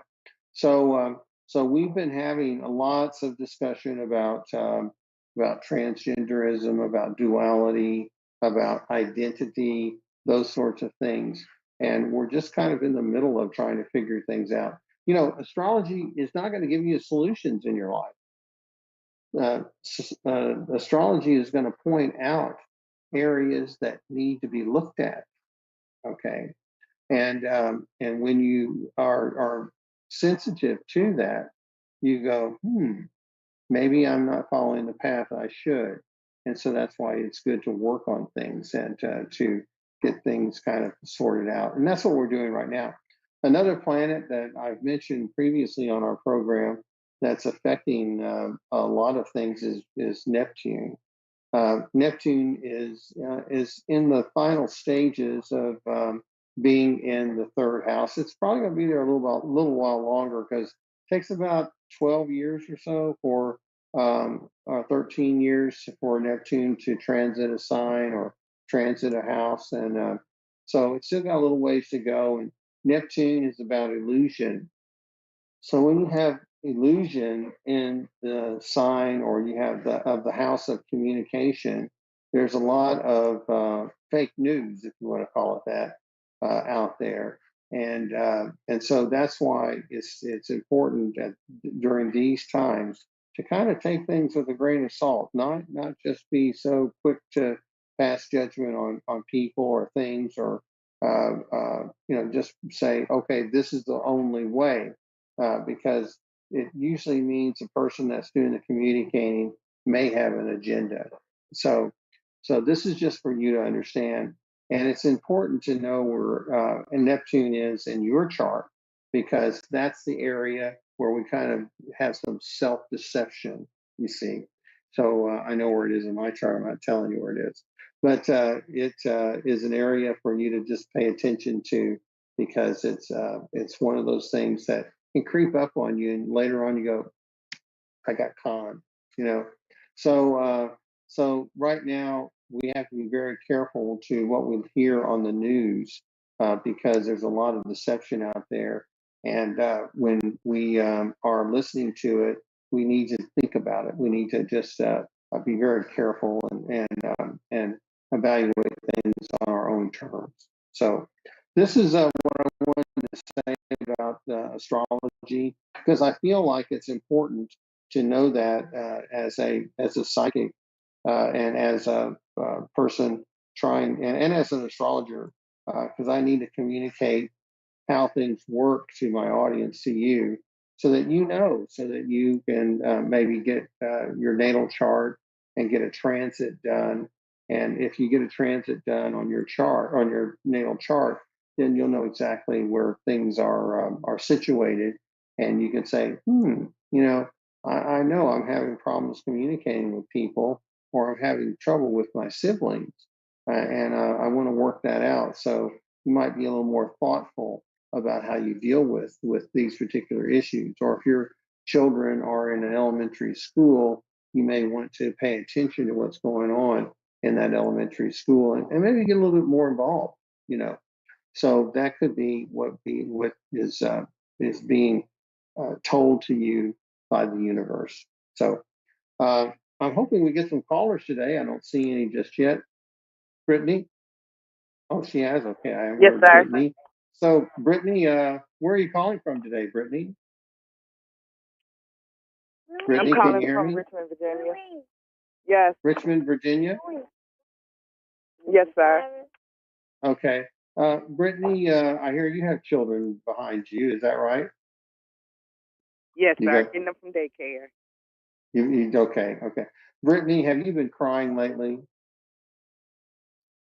You've been upset over Me, something? I have. You Yeah. have? Okay. I'm sorry. I have. Is this about a relationship? Yes. Okay. Well, I'm sorry you're having some trouble in your relationship. It just seems to me, I feel like there needs to be a little bit of a pause right now. I just think you've had some misunderstandings with your partner, and I feel like this is going to work itself out. Are you wanting to work things out with that person? Yes. Been with him going on 11 years now. 11 years, you said? Yeah, it'll be 11 years in August. Okay. Has he had some problems with his work? I'm sorry? Has he had problems at his job? Yes, he has. Okay. Because it feels like he's under a lot of stress right now, and he may be saying things that he's probably going to regret. Okay, because I feel like the two of you are a good couple. I feel like the two of you really should be together. But I feel like I'm sorry. It just feels like he gets a little bit overwhelmed, and sometimes he does some things he shouldn't do, and so I hate to ask you to be too patient with him because he's got some responsibility too. But I feel like just kind of taking a pause, just leave him alone a little bit, and I think the two of you will have some conversation, a good conversation to kind of get things resolved. Does that make any sense to you? Because I agree with you. Okay, okay. Well, very good. Is there anything else I can help you with today? I actually had put in it. He wanted to connect with his mother. I've been trying to find someone to try to connect with his mother. Um, since her passing of January, I haven't, and that was another reason why I reached out. That's Okay, another reason okay, why that's part of his stress. So, okay, okay. So he's grieving over the loss of his mother. Is that right? correct. Yes, sir. Okay. And so you probably are too. Did you have a good relationship with her? I did have one on and off, but we ended it pretty well. Okay, all right. Well, this is a lady that it just feels like she may have had some problems in her chest. Did she have some breathing issues, or did she have? She didn't. I just see her choking. I don't know what's going on here. Kidney failure, heart failure. Oh, in her chest. Okay. That's a So process. she was having some problems in her chest, and it just she.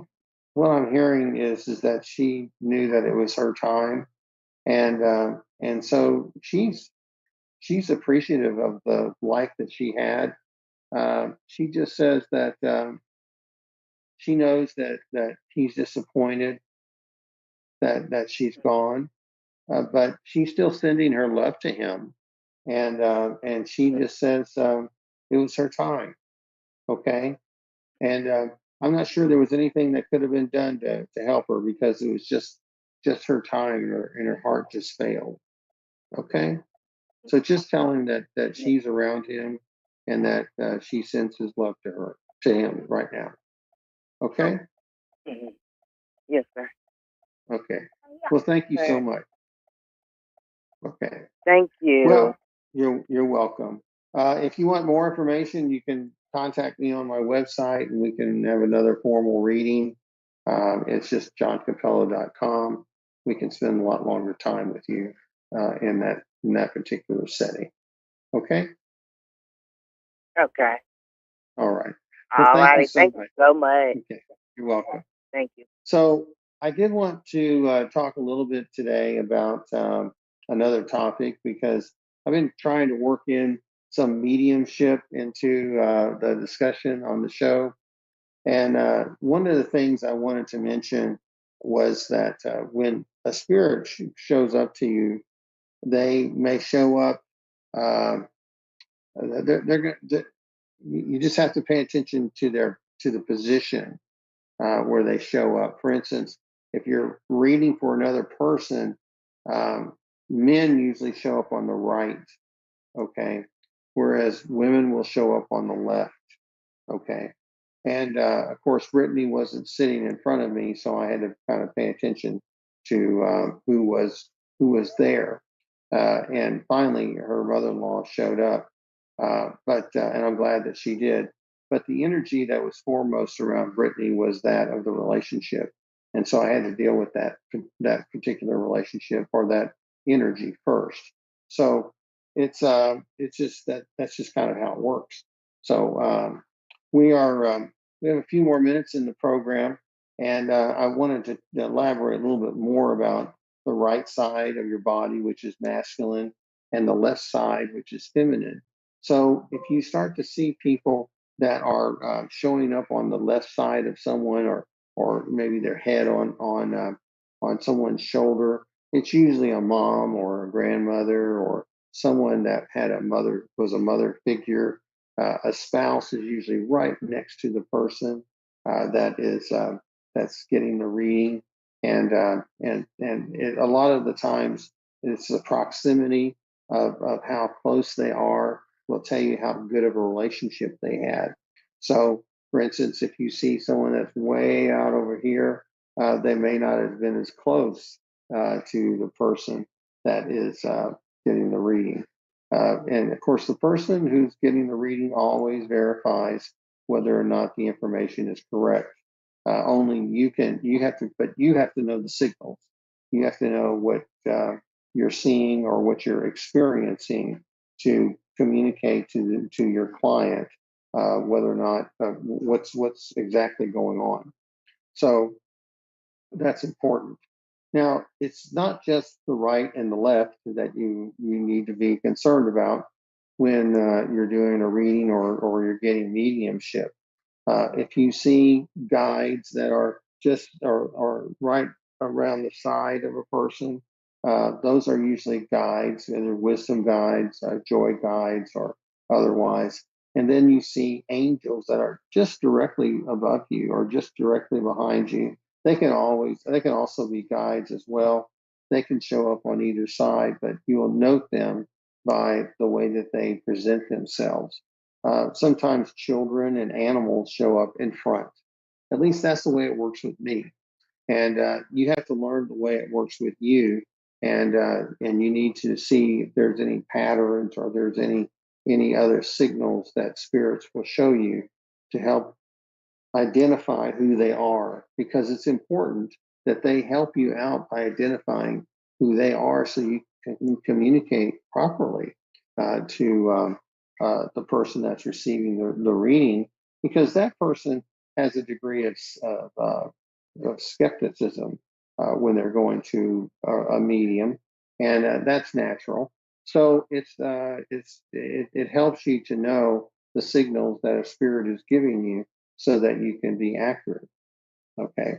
Now, it doesn't mean that your client is always going to tell you the truth, because sometimes they don't, and later on they may realize that they didn't say the truth to you. But it's good to know that you got the proper signal and you communicated it correctly. So that's what I teach, and that's what I tell people that want to learn a little bit about mediumship. And I do things fast when I give a reading, and the reason why I do things fast is because it comes quickly. And if I'm dealing with a room of 30 or 40 people, I like to try to give everybody a reading if I can. And I like to do it within like a 2-hour period or a reasonably short period of time, because I know how I am. I get antsy. I can't sit for 2 hours or so. So it's something that I like to give people at least a 2 or 3 minute reading if I can, but I like for it to be accurate. So we have a couple minutes left in the program, and so I want to tell you a little bit more about how I give readings. I give them based on energy that I see around you, and a lot of times people come in and bring in other people, and then a lot of times people will come in and they one of the first things that they say is how they passed away. Like we noticed the lady's mother-in-law had problems with her chest, and she had her heart problems, and I was seeing her trying to cough, or I was seeing her trying to breathe, and just having that heavy chest. So we were accurate in that particular regard too. Now, since we only have a short time left, I just want to tell you that my next appearance is going to be in Allen, Texas. I'm going to be at the Dallas Yoga Fest this coming Saturday. So be sure to come by and see me and get your aura picture taken, maybe a short reading if you like. So I'll be delighted to do that for you. Also, I want to thank our sponsor, Miracles of Joy. Be sure to use their promo code PSO223 and buy a whole bunch of stuff from them. Visit my website if you want a formal reading. make an appointment on my website. I'll be delighted to give that to you. And like me on my Facebook page, because I want to get some feedback from you. I want to be able to know you're listening. And if you have questions, please be sure to send them to me at john@johncapello.com. So thank you very much for joining me here on the Psychic Side on the A1R Psychic Radio Network and Moonstruck TV. So long for now. Bye-bye. A1R Psychic Radio is pleased to announce that John Capello has joined us. John Capello and the Psychic Side, live from johncapello.com. Hi, I am psychic medium John Capello, and I want to ask you to join me every Tuesday, 4 p.m. Central Time, for my show, The Psychic Side. It is an informative show about developing your personal psychic abilities. I hope you will tune in here on the Ask One Radio, Psychic Radio Network, and Moonstruck TV. Amazingly accurate, clear answers to any question. You'll love Suzanne Marie readings. Clairvoyant reader and spiritual light trance medium. Tarot is used for spirit confirmation. She's been a spiritual reader for 30 years and would love to be able to bring accurate, clear, visionary readings for those who seek answers. Available.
You're listening to A1R Psychic Radio, Earth's #1 psychic radio network, and watching Moonstruck TV, enlightening television.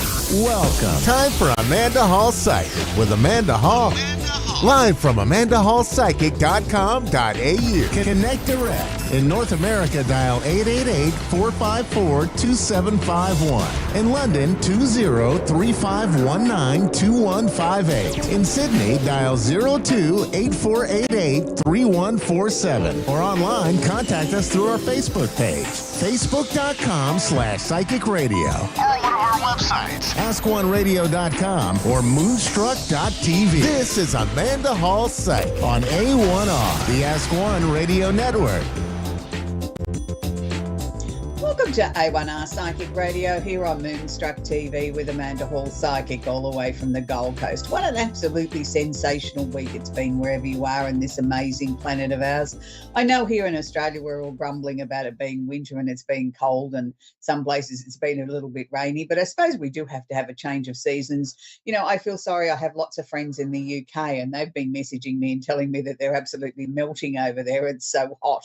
You know, for those darling little friends I've got over there, anything above 26 is really, really extreme. But when they sort of message me and say it's 36 and they're sitting in the bath with a bucket of ice, I can understand that. I mean, I'm fortunate where I live on the Gold Coast. If we get a hot day, it's 30 or 31 degrees, and we all whinge too. We like it about 29, 30 is nice and pleasant. So wherever you are in this amazing planet of ours, I hope you've had a wonderful week, because it is a really great time to be alive, is it not? So this week, the Simply Tarot card of the week is the Three of Cups. Now, the Three of Cups is a card of celebration and bright happiness. Now, I'm sure we've all got something that we can celebrate or something that we can feel bright and positive about. It doesn't necessarily mean it's our birthday or our anniversary or a work anniversary. It's just we can celebrate being alive. I think that's the important message here, is the fact that we're all breathing. We're all still alive. We've come through the other side of the pandemic, and we're living to tell the tales. And there'll be stories that we'll pass on down through the generations about, the great COVID pandemic. I know here in Australia, when COVID first reached our shores, everybody compared it to the Spanish flu that was 100 years prior. So people still have memories, and we've got a lot to celebrate, that we're all still breathing.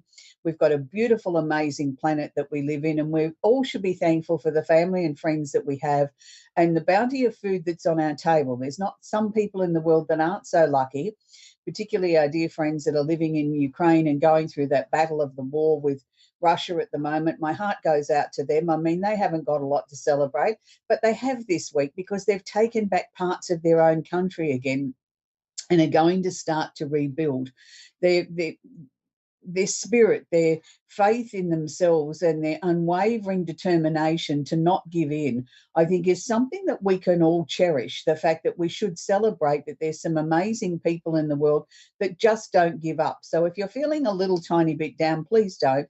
Let's start to try and find some small thing in your life that we can celebrate, that you can celebrate this week and enjoy the magic of just being alive, of being here and being able to spend time with family and friends, and look forward to some bright, positive things that are coming our way. So it is a great time to be alive, and we're going to move on now to the astrology section. Each week it seems to be getting a little bit more intense than what it was the week before, and I don't mean it to sound intense. I just want to share with you what's actually happening. If I was to walk outside and take a snapshot of the heavens and translate it for you, this is exactly what's happening for the 12 zodiac signs. I'm not really going to break it up into anybody in particular has to worry about anything this week. Let's look at it as a blanket sort of interpretation this week for each and every one of us. Some of us will feel it a little bit more than others, but for most of us, we're sort of going to breeze through this, I think. The sun's still in Gemini at the moment. I like it when the sun's in Gemini because it means people are out and about and having fun and sort of really sort of using their grey matter and thinking outside the box and sort of, wanting to be sort of full of ideas. And it doesn't matter what your star sign is or where you live in the world. A lot of people feel a little bit more energized at this half of the year, where they sort of feel that, they've got over the new year, their New Year's resolutions. They're looking forward to the second half of the year and the other part of their resolutions that they're going to bring to fruition, or the changes that they're bringing into their life. So it is a time of great optimism and excitement and a lot of ideas flashing in and out of our minds. So it's a good thing. The moment we have the moon, now the moon moves very, very quickly around the zodiac. It only stays in a sign for 2.5 days. So when we start talking about the moon, we've got to really remember that the moon's going to have its skates on and it's going to be moving very, very quickly. So what I'm going to be talking about next here with the moon sitting in Taurus is more about, for each and every one of us, the things that we value, how we look at things in our lives and what's important to us, the things that we sort of personally sort of hold near and dear to our hearts. And that's not always money. It can be the things that are precious to us, our family, our friends, the things that we value the most. So the moon here is conjunct or holding hands the North Node. Now, the North Node is not a planet. It's one of the moon's nodes, and it's showing us the way that we should be aspiring to, or what we're hoping to reach. And it's a time now where the moon is asking us to really reach for the stars and sort of really reach for the highest pinnacle that we can possibly achieve in our lives at the moment on an emotional level. Now, the North Node is conjunct or holding hands the part of fortune. Now, this doesn't mean we're going to win a fortune or come into a fortune. It's where we are most fortunate in our lives. Now, fortune doesn't always mean money. It can be where we're most comfortable or where we feel secure. Now, the part of fortune is also holding hands or conjunct Jupiter, the planet of expansion, opportunity, and luck. So to translate this into very basic terms, Emotionally, at the moment, we're very, very charged at the moment. We are being shown the way forward where we can bring our lives into a balance like never before, or we haven't seen in a very, very long time. We have the opportunity here to expand our horizons, to understand the triggers, the things that are driving us to sort of achieve better things in our lives, to want to bring more peace, stability into our family, wanting to sort of really sort of ramp up our personal values, the things that are important to us. And we want to do it in a practical, logical, down to earth sort of manner. We want to do it in a way that it's very stable, that we're putting a very secure foundation underneath each and every one of us to be able to achieve what we want to achieve. It's the first time in 40 odd years that I've been in astrology that I've seen this configuration as strong as this. So it's something to me that we shouldn't squander. We should look at our lives and say, what is it that I need to sort of stabilize? Is there any area of my life that needs a little bit more of attention? Is there a family matter or an issue that I've been avoiding dealing with or talking to about somebody about something important? Now's the time, because everybody's sort of really trying to achieve the same goal of peace, tranquility, of trying to achieve the best possible outcome for everybody concerned in the matters of the emotional situations. And sometimes emotions are really tricky to deal with because people sort of have them flying all over the shop. Somebody gets really emotionally charged in a negative way and someone else sees it in a positive way. This sort of neutralizes things. So if there's a family situation that needs to be dealt with, now's the perfect time to do so. Now, moving on to matters of the heart in a different way, I know that there's many, many people out there seeking love, wanting to draw in love into their life. And for those of you that are fortunate enough to be in a stable, serious relationship and really enjoying getting to know someone new, it's the perfect time now, because Venus has just moved into the wonderful sign of Leo. Venus will be there till mid-October. Now, Venus sort of tells us to get our best glad rags out of the closet and sort of get all dressed up and be pretty and handsome and really strut our stuff, and tells us that, we can achieve anything. It's a time when we can really, in a sense, be a little bit of a show-off. We can show off our best traits, and whether that's to potential new suitors or whether it's to the person that's special in our lives now, or just to make a better impression on the world, it's the time to sort of really feel the love and really sort of get out there and perform and put your best foot forward and put a smile on your dial and sort of really sort of say, I'm glad to be in this life. I'm really happy to be alive. And that things are really starting to work out in a more positive way.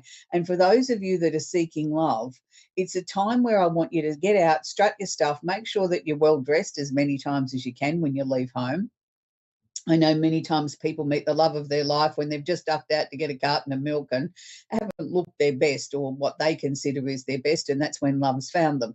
So Venus here is sort of saying, it's time to put on a little bit of a performance, put your best foot forward, put a smile on your dial, step out the door, go to somewhere that you might not normally go to places where people go.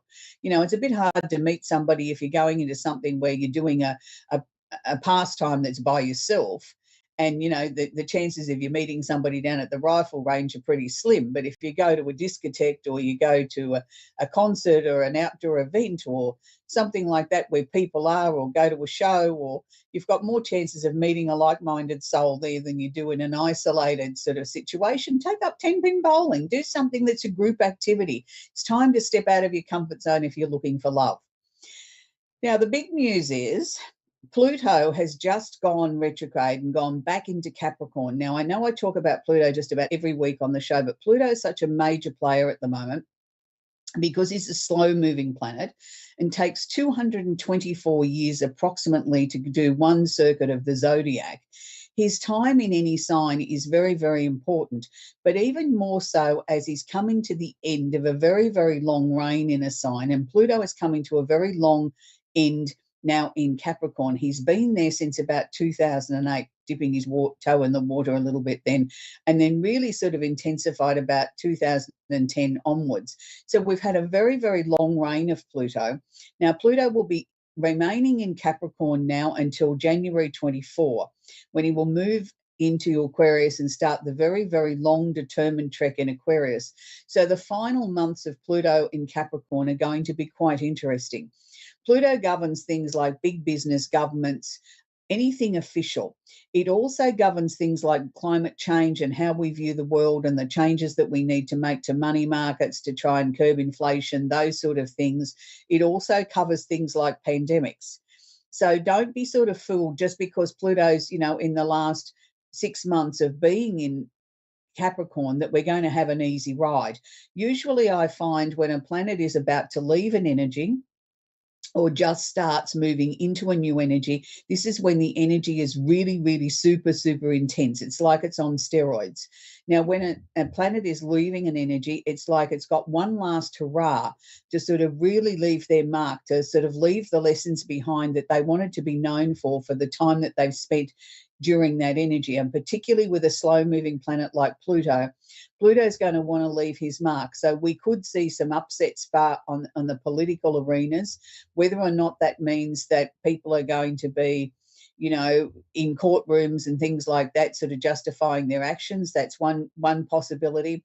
It can also be that any sort of secrets that have been hidden or hidden documents, things like that could surface. It's also a time when we're going to see sort of the war in Ukraine possibly ramp up and maybe be handled in slightly different way to what it has been, hopefully bringing it to an end. But we're also going to see people come more and more out of the woodwork and talk more about our weather and our climate change scenarios that are going on. There's a lot of people that don't believe in climate change, but there's an awful lot of people that do and believe we're not doing enough to save the planet and move towards renewable energy. So we're going to see a lot of that in the media as well. We're going to see a lot of people that are very opinionated. We're going to see people that sort of really jump on their bandwagon for their political beliefs that are going to become even stronger over the next 6 months. So don't be surprised if we see some rioting in the streets around the world of people sort of getting out there and wanting their voice to be heard for whatever the cause is that they believe is really important and urgent and running out of time. For us mere mortals on a personal level, it's a time now that we've got a chance to sort of sort through anything that needs to be sorted out, anything on an official front, anything that we believe that we've neglected, ignored, haven't sort of resolved or haven't found. And resolution doesn't always mean you've got to give in. There's certain situations in your life and certain people in your life sometimes that it's best to leave the door shut and say, I'm done. And then there's other situations that we need to go back and look at and say, well, hang on a minute. A lot of water's gone under the bridge. A lot of time's passed. Maybe we can find a resolution. We can draw a line in the sand and just move forward from here. There is no right or wrong way to handle every particular personal situation. All I can suggest to you is listen to your heart, listen to what your heart is telling you, and what feels right for you is the right answer for you. It's not necessarily one size fits all or one answer fits every situation. So finally, we're going to wrap up with Neptune in Pisces. It's in its last months there, but this is really a positive thing because I feel Neptune here is starting to show us some more creative ways that we can find solutions to some of the problems that the world has been personally going through in this last few years, as we've had so much intensity going on astrologically. Now maybe Neptune here is going to soften the way a little bit. Neptune sort of cleared away all the deception, all the people that were sort of trying to delude us, and now we're sort of left with a very raw but very insightful sort of look into some of the world events and some of our own personal events, and maybe, just maybe, we can find a creative solution. We should be looking forward to some really great movies and songs coming out because it is a very creative time for writers and songwriters and people that create things that are pleasant to the eye and things that we like to look and listen to. So it's a very, very creative time. We're going to take our first caller, and it's Marianne in Louth in Ireland, and I know I've got that wrong. How are you today, Marianne? Hi, I'm good. How are you? Sorry, I apologise for getting your name wrong. How can I help you today, sweetie? I'm late on my period, and I feel that I'm pregnant. I feel like fatigue and a wee bit nausea. I just want to know, can you see if I conceive this month or if I'm pregnant? Okay. I didn't quite understand your question there, sweetie. Can you repeat it for me? I'm late on my period, sorry, and I'm just wondering, can you see if I conceive this month, if I'm pregnant? Okay. All right.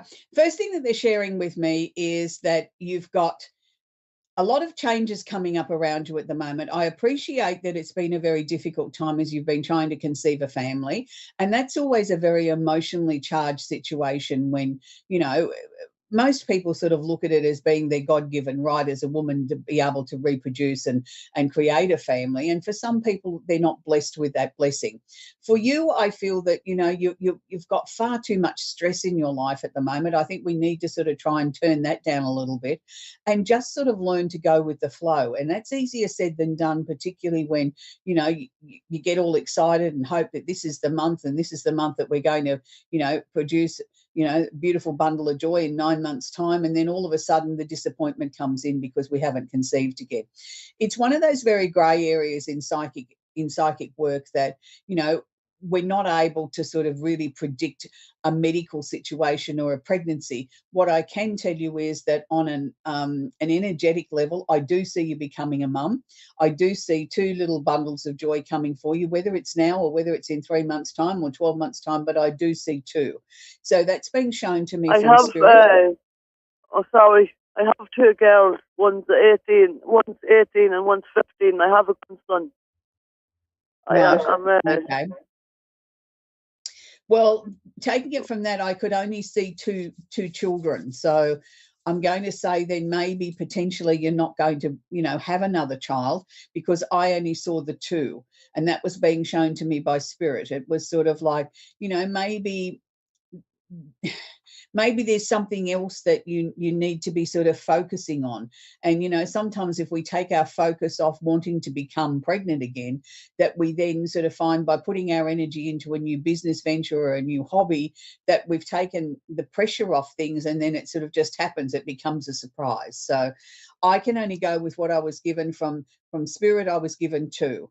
And you said you've already got 2 children, so I can only take it from that they weren't sharing with me the potential of another baby. I'm sorry. But, you know, they don't always have all the answers either, so I certainly wouldn't give up. That's where we're going to leave Marriott. We're going to talk with Joan in Pottstown in Pennsylvania in the USA. Are you there, Joan? I'm good. How are you? I'm very well, thank you, sweetie. Do you have a question I can answer for you, Joan? Yes, I was curious about 2 things. Where is my relationship going? And I have a disability hearing coming up. Curious as if I can get any insight on those 2. Okay, Joan, you've got a fair bit on your plate, haven't you, at the moment, with both of those issues are complex in their own right. Let's look at the relationship first. Has there been some changes in the relationship over the last 6 months? And what I'm seeing here is it's as if you've become stronger in yourself and you're speaking up for yourself a little bit more and you're sort of saying, hang on a minute, I'm not happy with this. We need to sit down and talk about this. We need to make some changes. Is that what's been happening in the last 6 months, Joan? Yes. I want to say to you, keep going. Now, I'm not giving you an open check to say that you can do whatever you like. I'm just saying if something really is bothering you or something that you see is an issue in the relationship, then I think, you know, gently but firmly bring it up, put it on the table, put it up for discussion, and then try and find a resolution that suits both of you. You can't have all your own way. And I know you're not expecting that, but, you know, the things that you've sort of brought to his attention have been things that I think really did need to be aired and did need to be addressed. So I'm not saying it's a bad thing. I'm just saying I think there's still a little bit more work to be done. And you are changing. His children. Yeah. His children. They will not accept me. Oh, won't they? That makes it really difficult, Joan, if the children won't accept you. Is it because they think 21 and 24. Oh, okay. All right. Look, at that age, I'd say forget. Don't even try to win them over, Joan, because at that age, they think they know they have all the answers and they don't, and we know that. So, you know, like, I mean, as long as they're not living with you guys on a permanent day-to-day basis, then I wouldn't allow that to upset you too much. You know, they're young adults who are still very impressionable, that are still quite angry, I think, that their parents aren't together, and you're just copping the flack for that. She passed away. Right, but they're still blaming you even though you weren't in the picture when she passed away. You know, grief is one of those strange beasts Joan, that we never know how people are going to react to it. And, you know, I'm taking that they weren't babies when their mum passed away. They were, what, in their late teens? Yeah. Yeah. And that's a really hard time for people to lose a parent, particularly a mother. And I'm not trying to sound condescending here, but in some ways it's easier if they were much younger when it happened, because they're not so set in their ways. Now they're sort of looking at you. I was going to say they had no relationship with her. Yeah, and they're looking at you as if you're trying to replace her. You're not trying to do that. You know, in a few years' time, they'll come to understand that Dad has a right to some happiness and a new life, and they'll be thankful that you're in his life, because it means they can get on with theirs. But at the moment, they're in just too much pain. You know, it's a really difficult situation. All you can do is be there, be polite to them. You don't have to love them.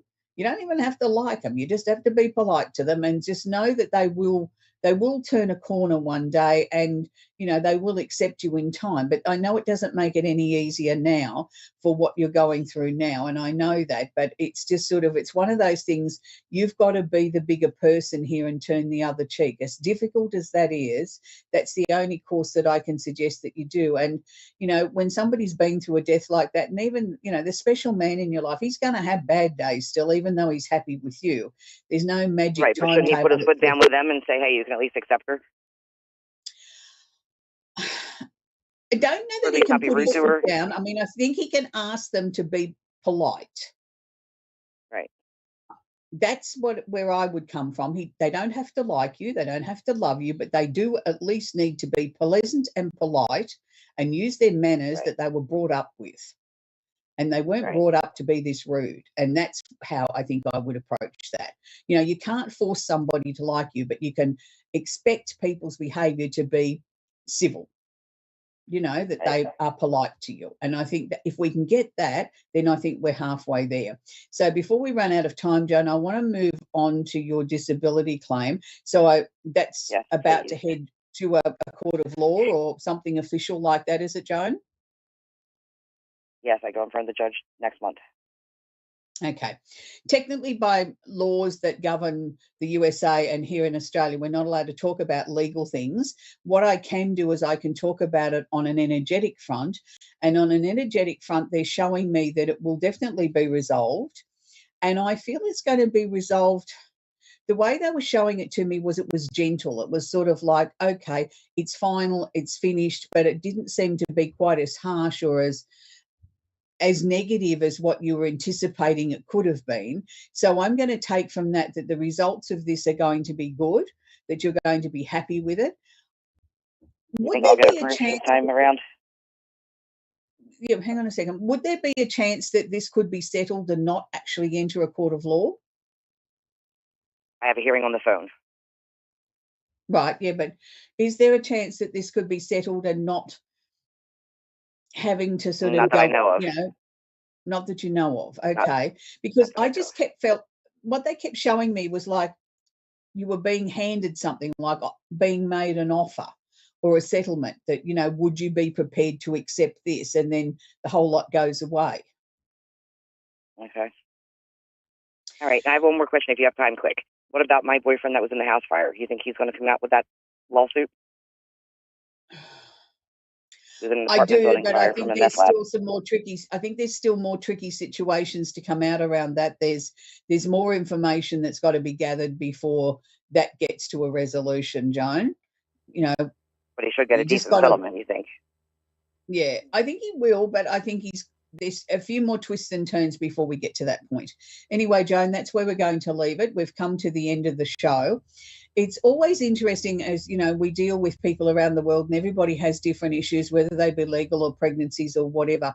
You know, they're all important issues. And I want to say to people that, you know, we're governed here on this show by the laws of the USA and the country that we reside in to the types of questions that we can answer. So, you know, legal situations and pregnancy situations are not things that we're technically allowed to answer, but we go around, or I go around it in an energetic way. So hopefully that clarifies that. So this week I want to leave you with a song that's an oldie but a goodie, and it's one of my favourite songs. It's called Angel of the Morning by Juice Newton. It's a very beautiful love song, and it's something that just sort of makes your heart sing. And I think that's really important at the moment, that we could all do with an angel in the morning. So until next week, bye for now and have a great week.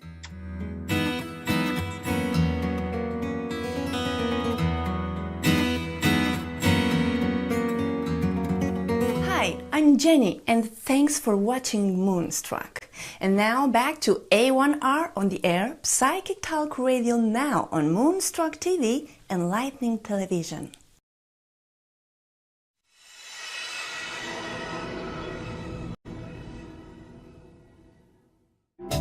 Hi everybody, welcome to Astrology and Psychic Readings with Lady D. So I'm your host for this week, Lady D. I hope you've all had an amazing week. It has been an interesting week that we've been. I wasn't making it last week because we did have the eclipse that happened last week, which happened on the Saturday morning for me on the 6th of May.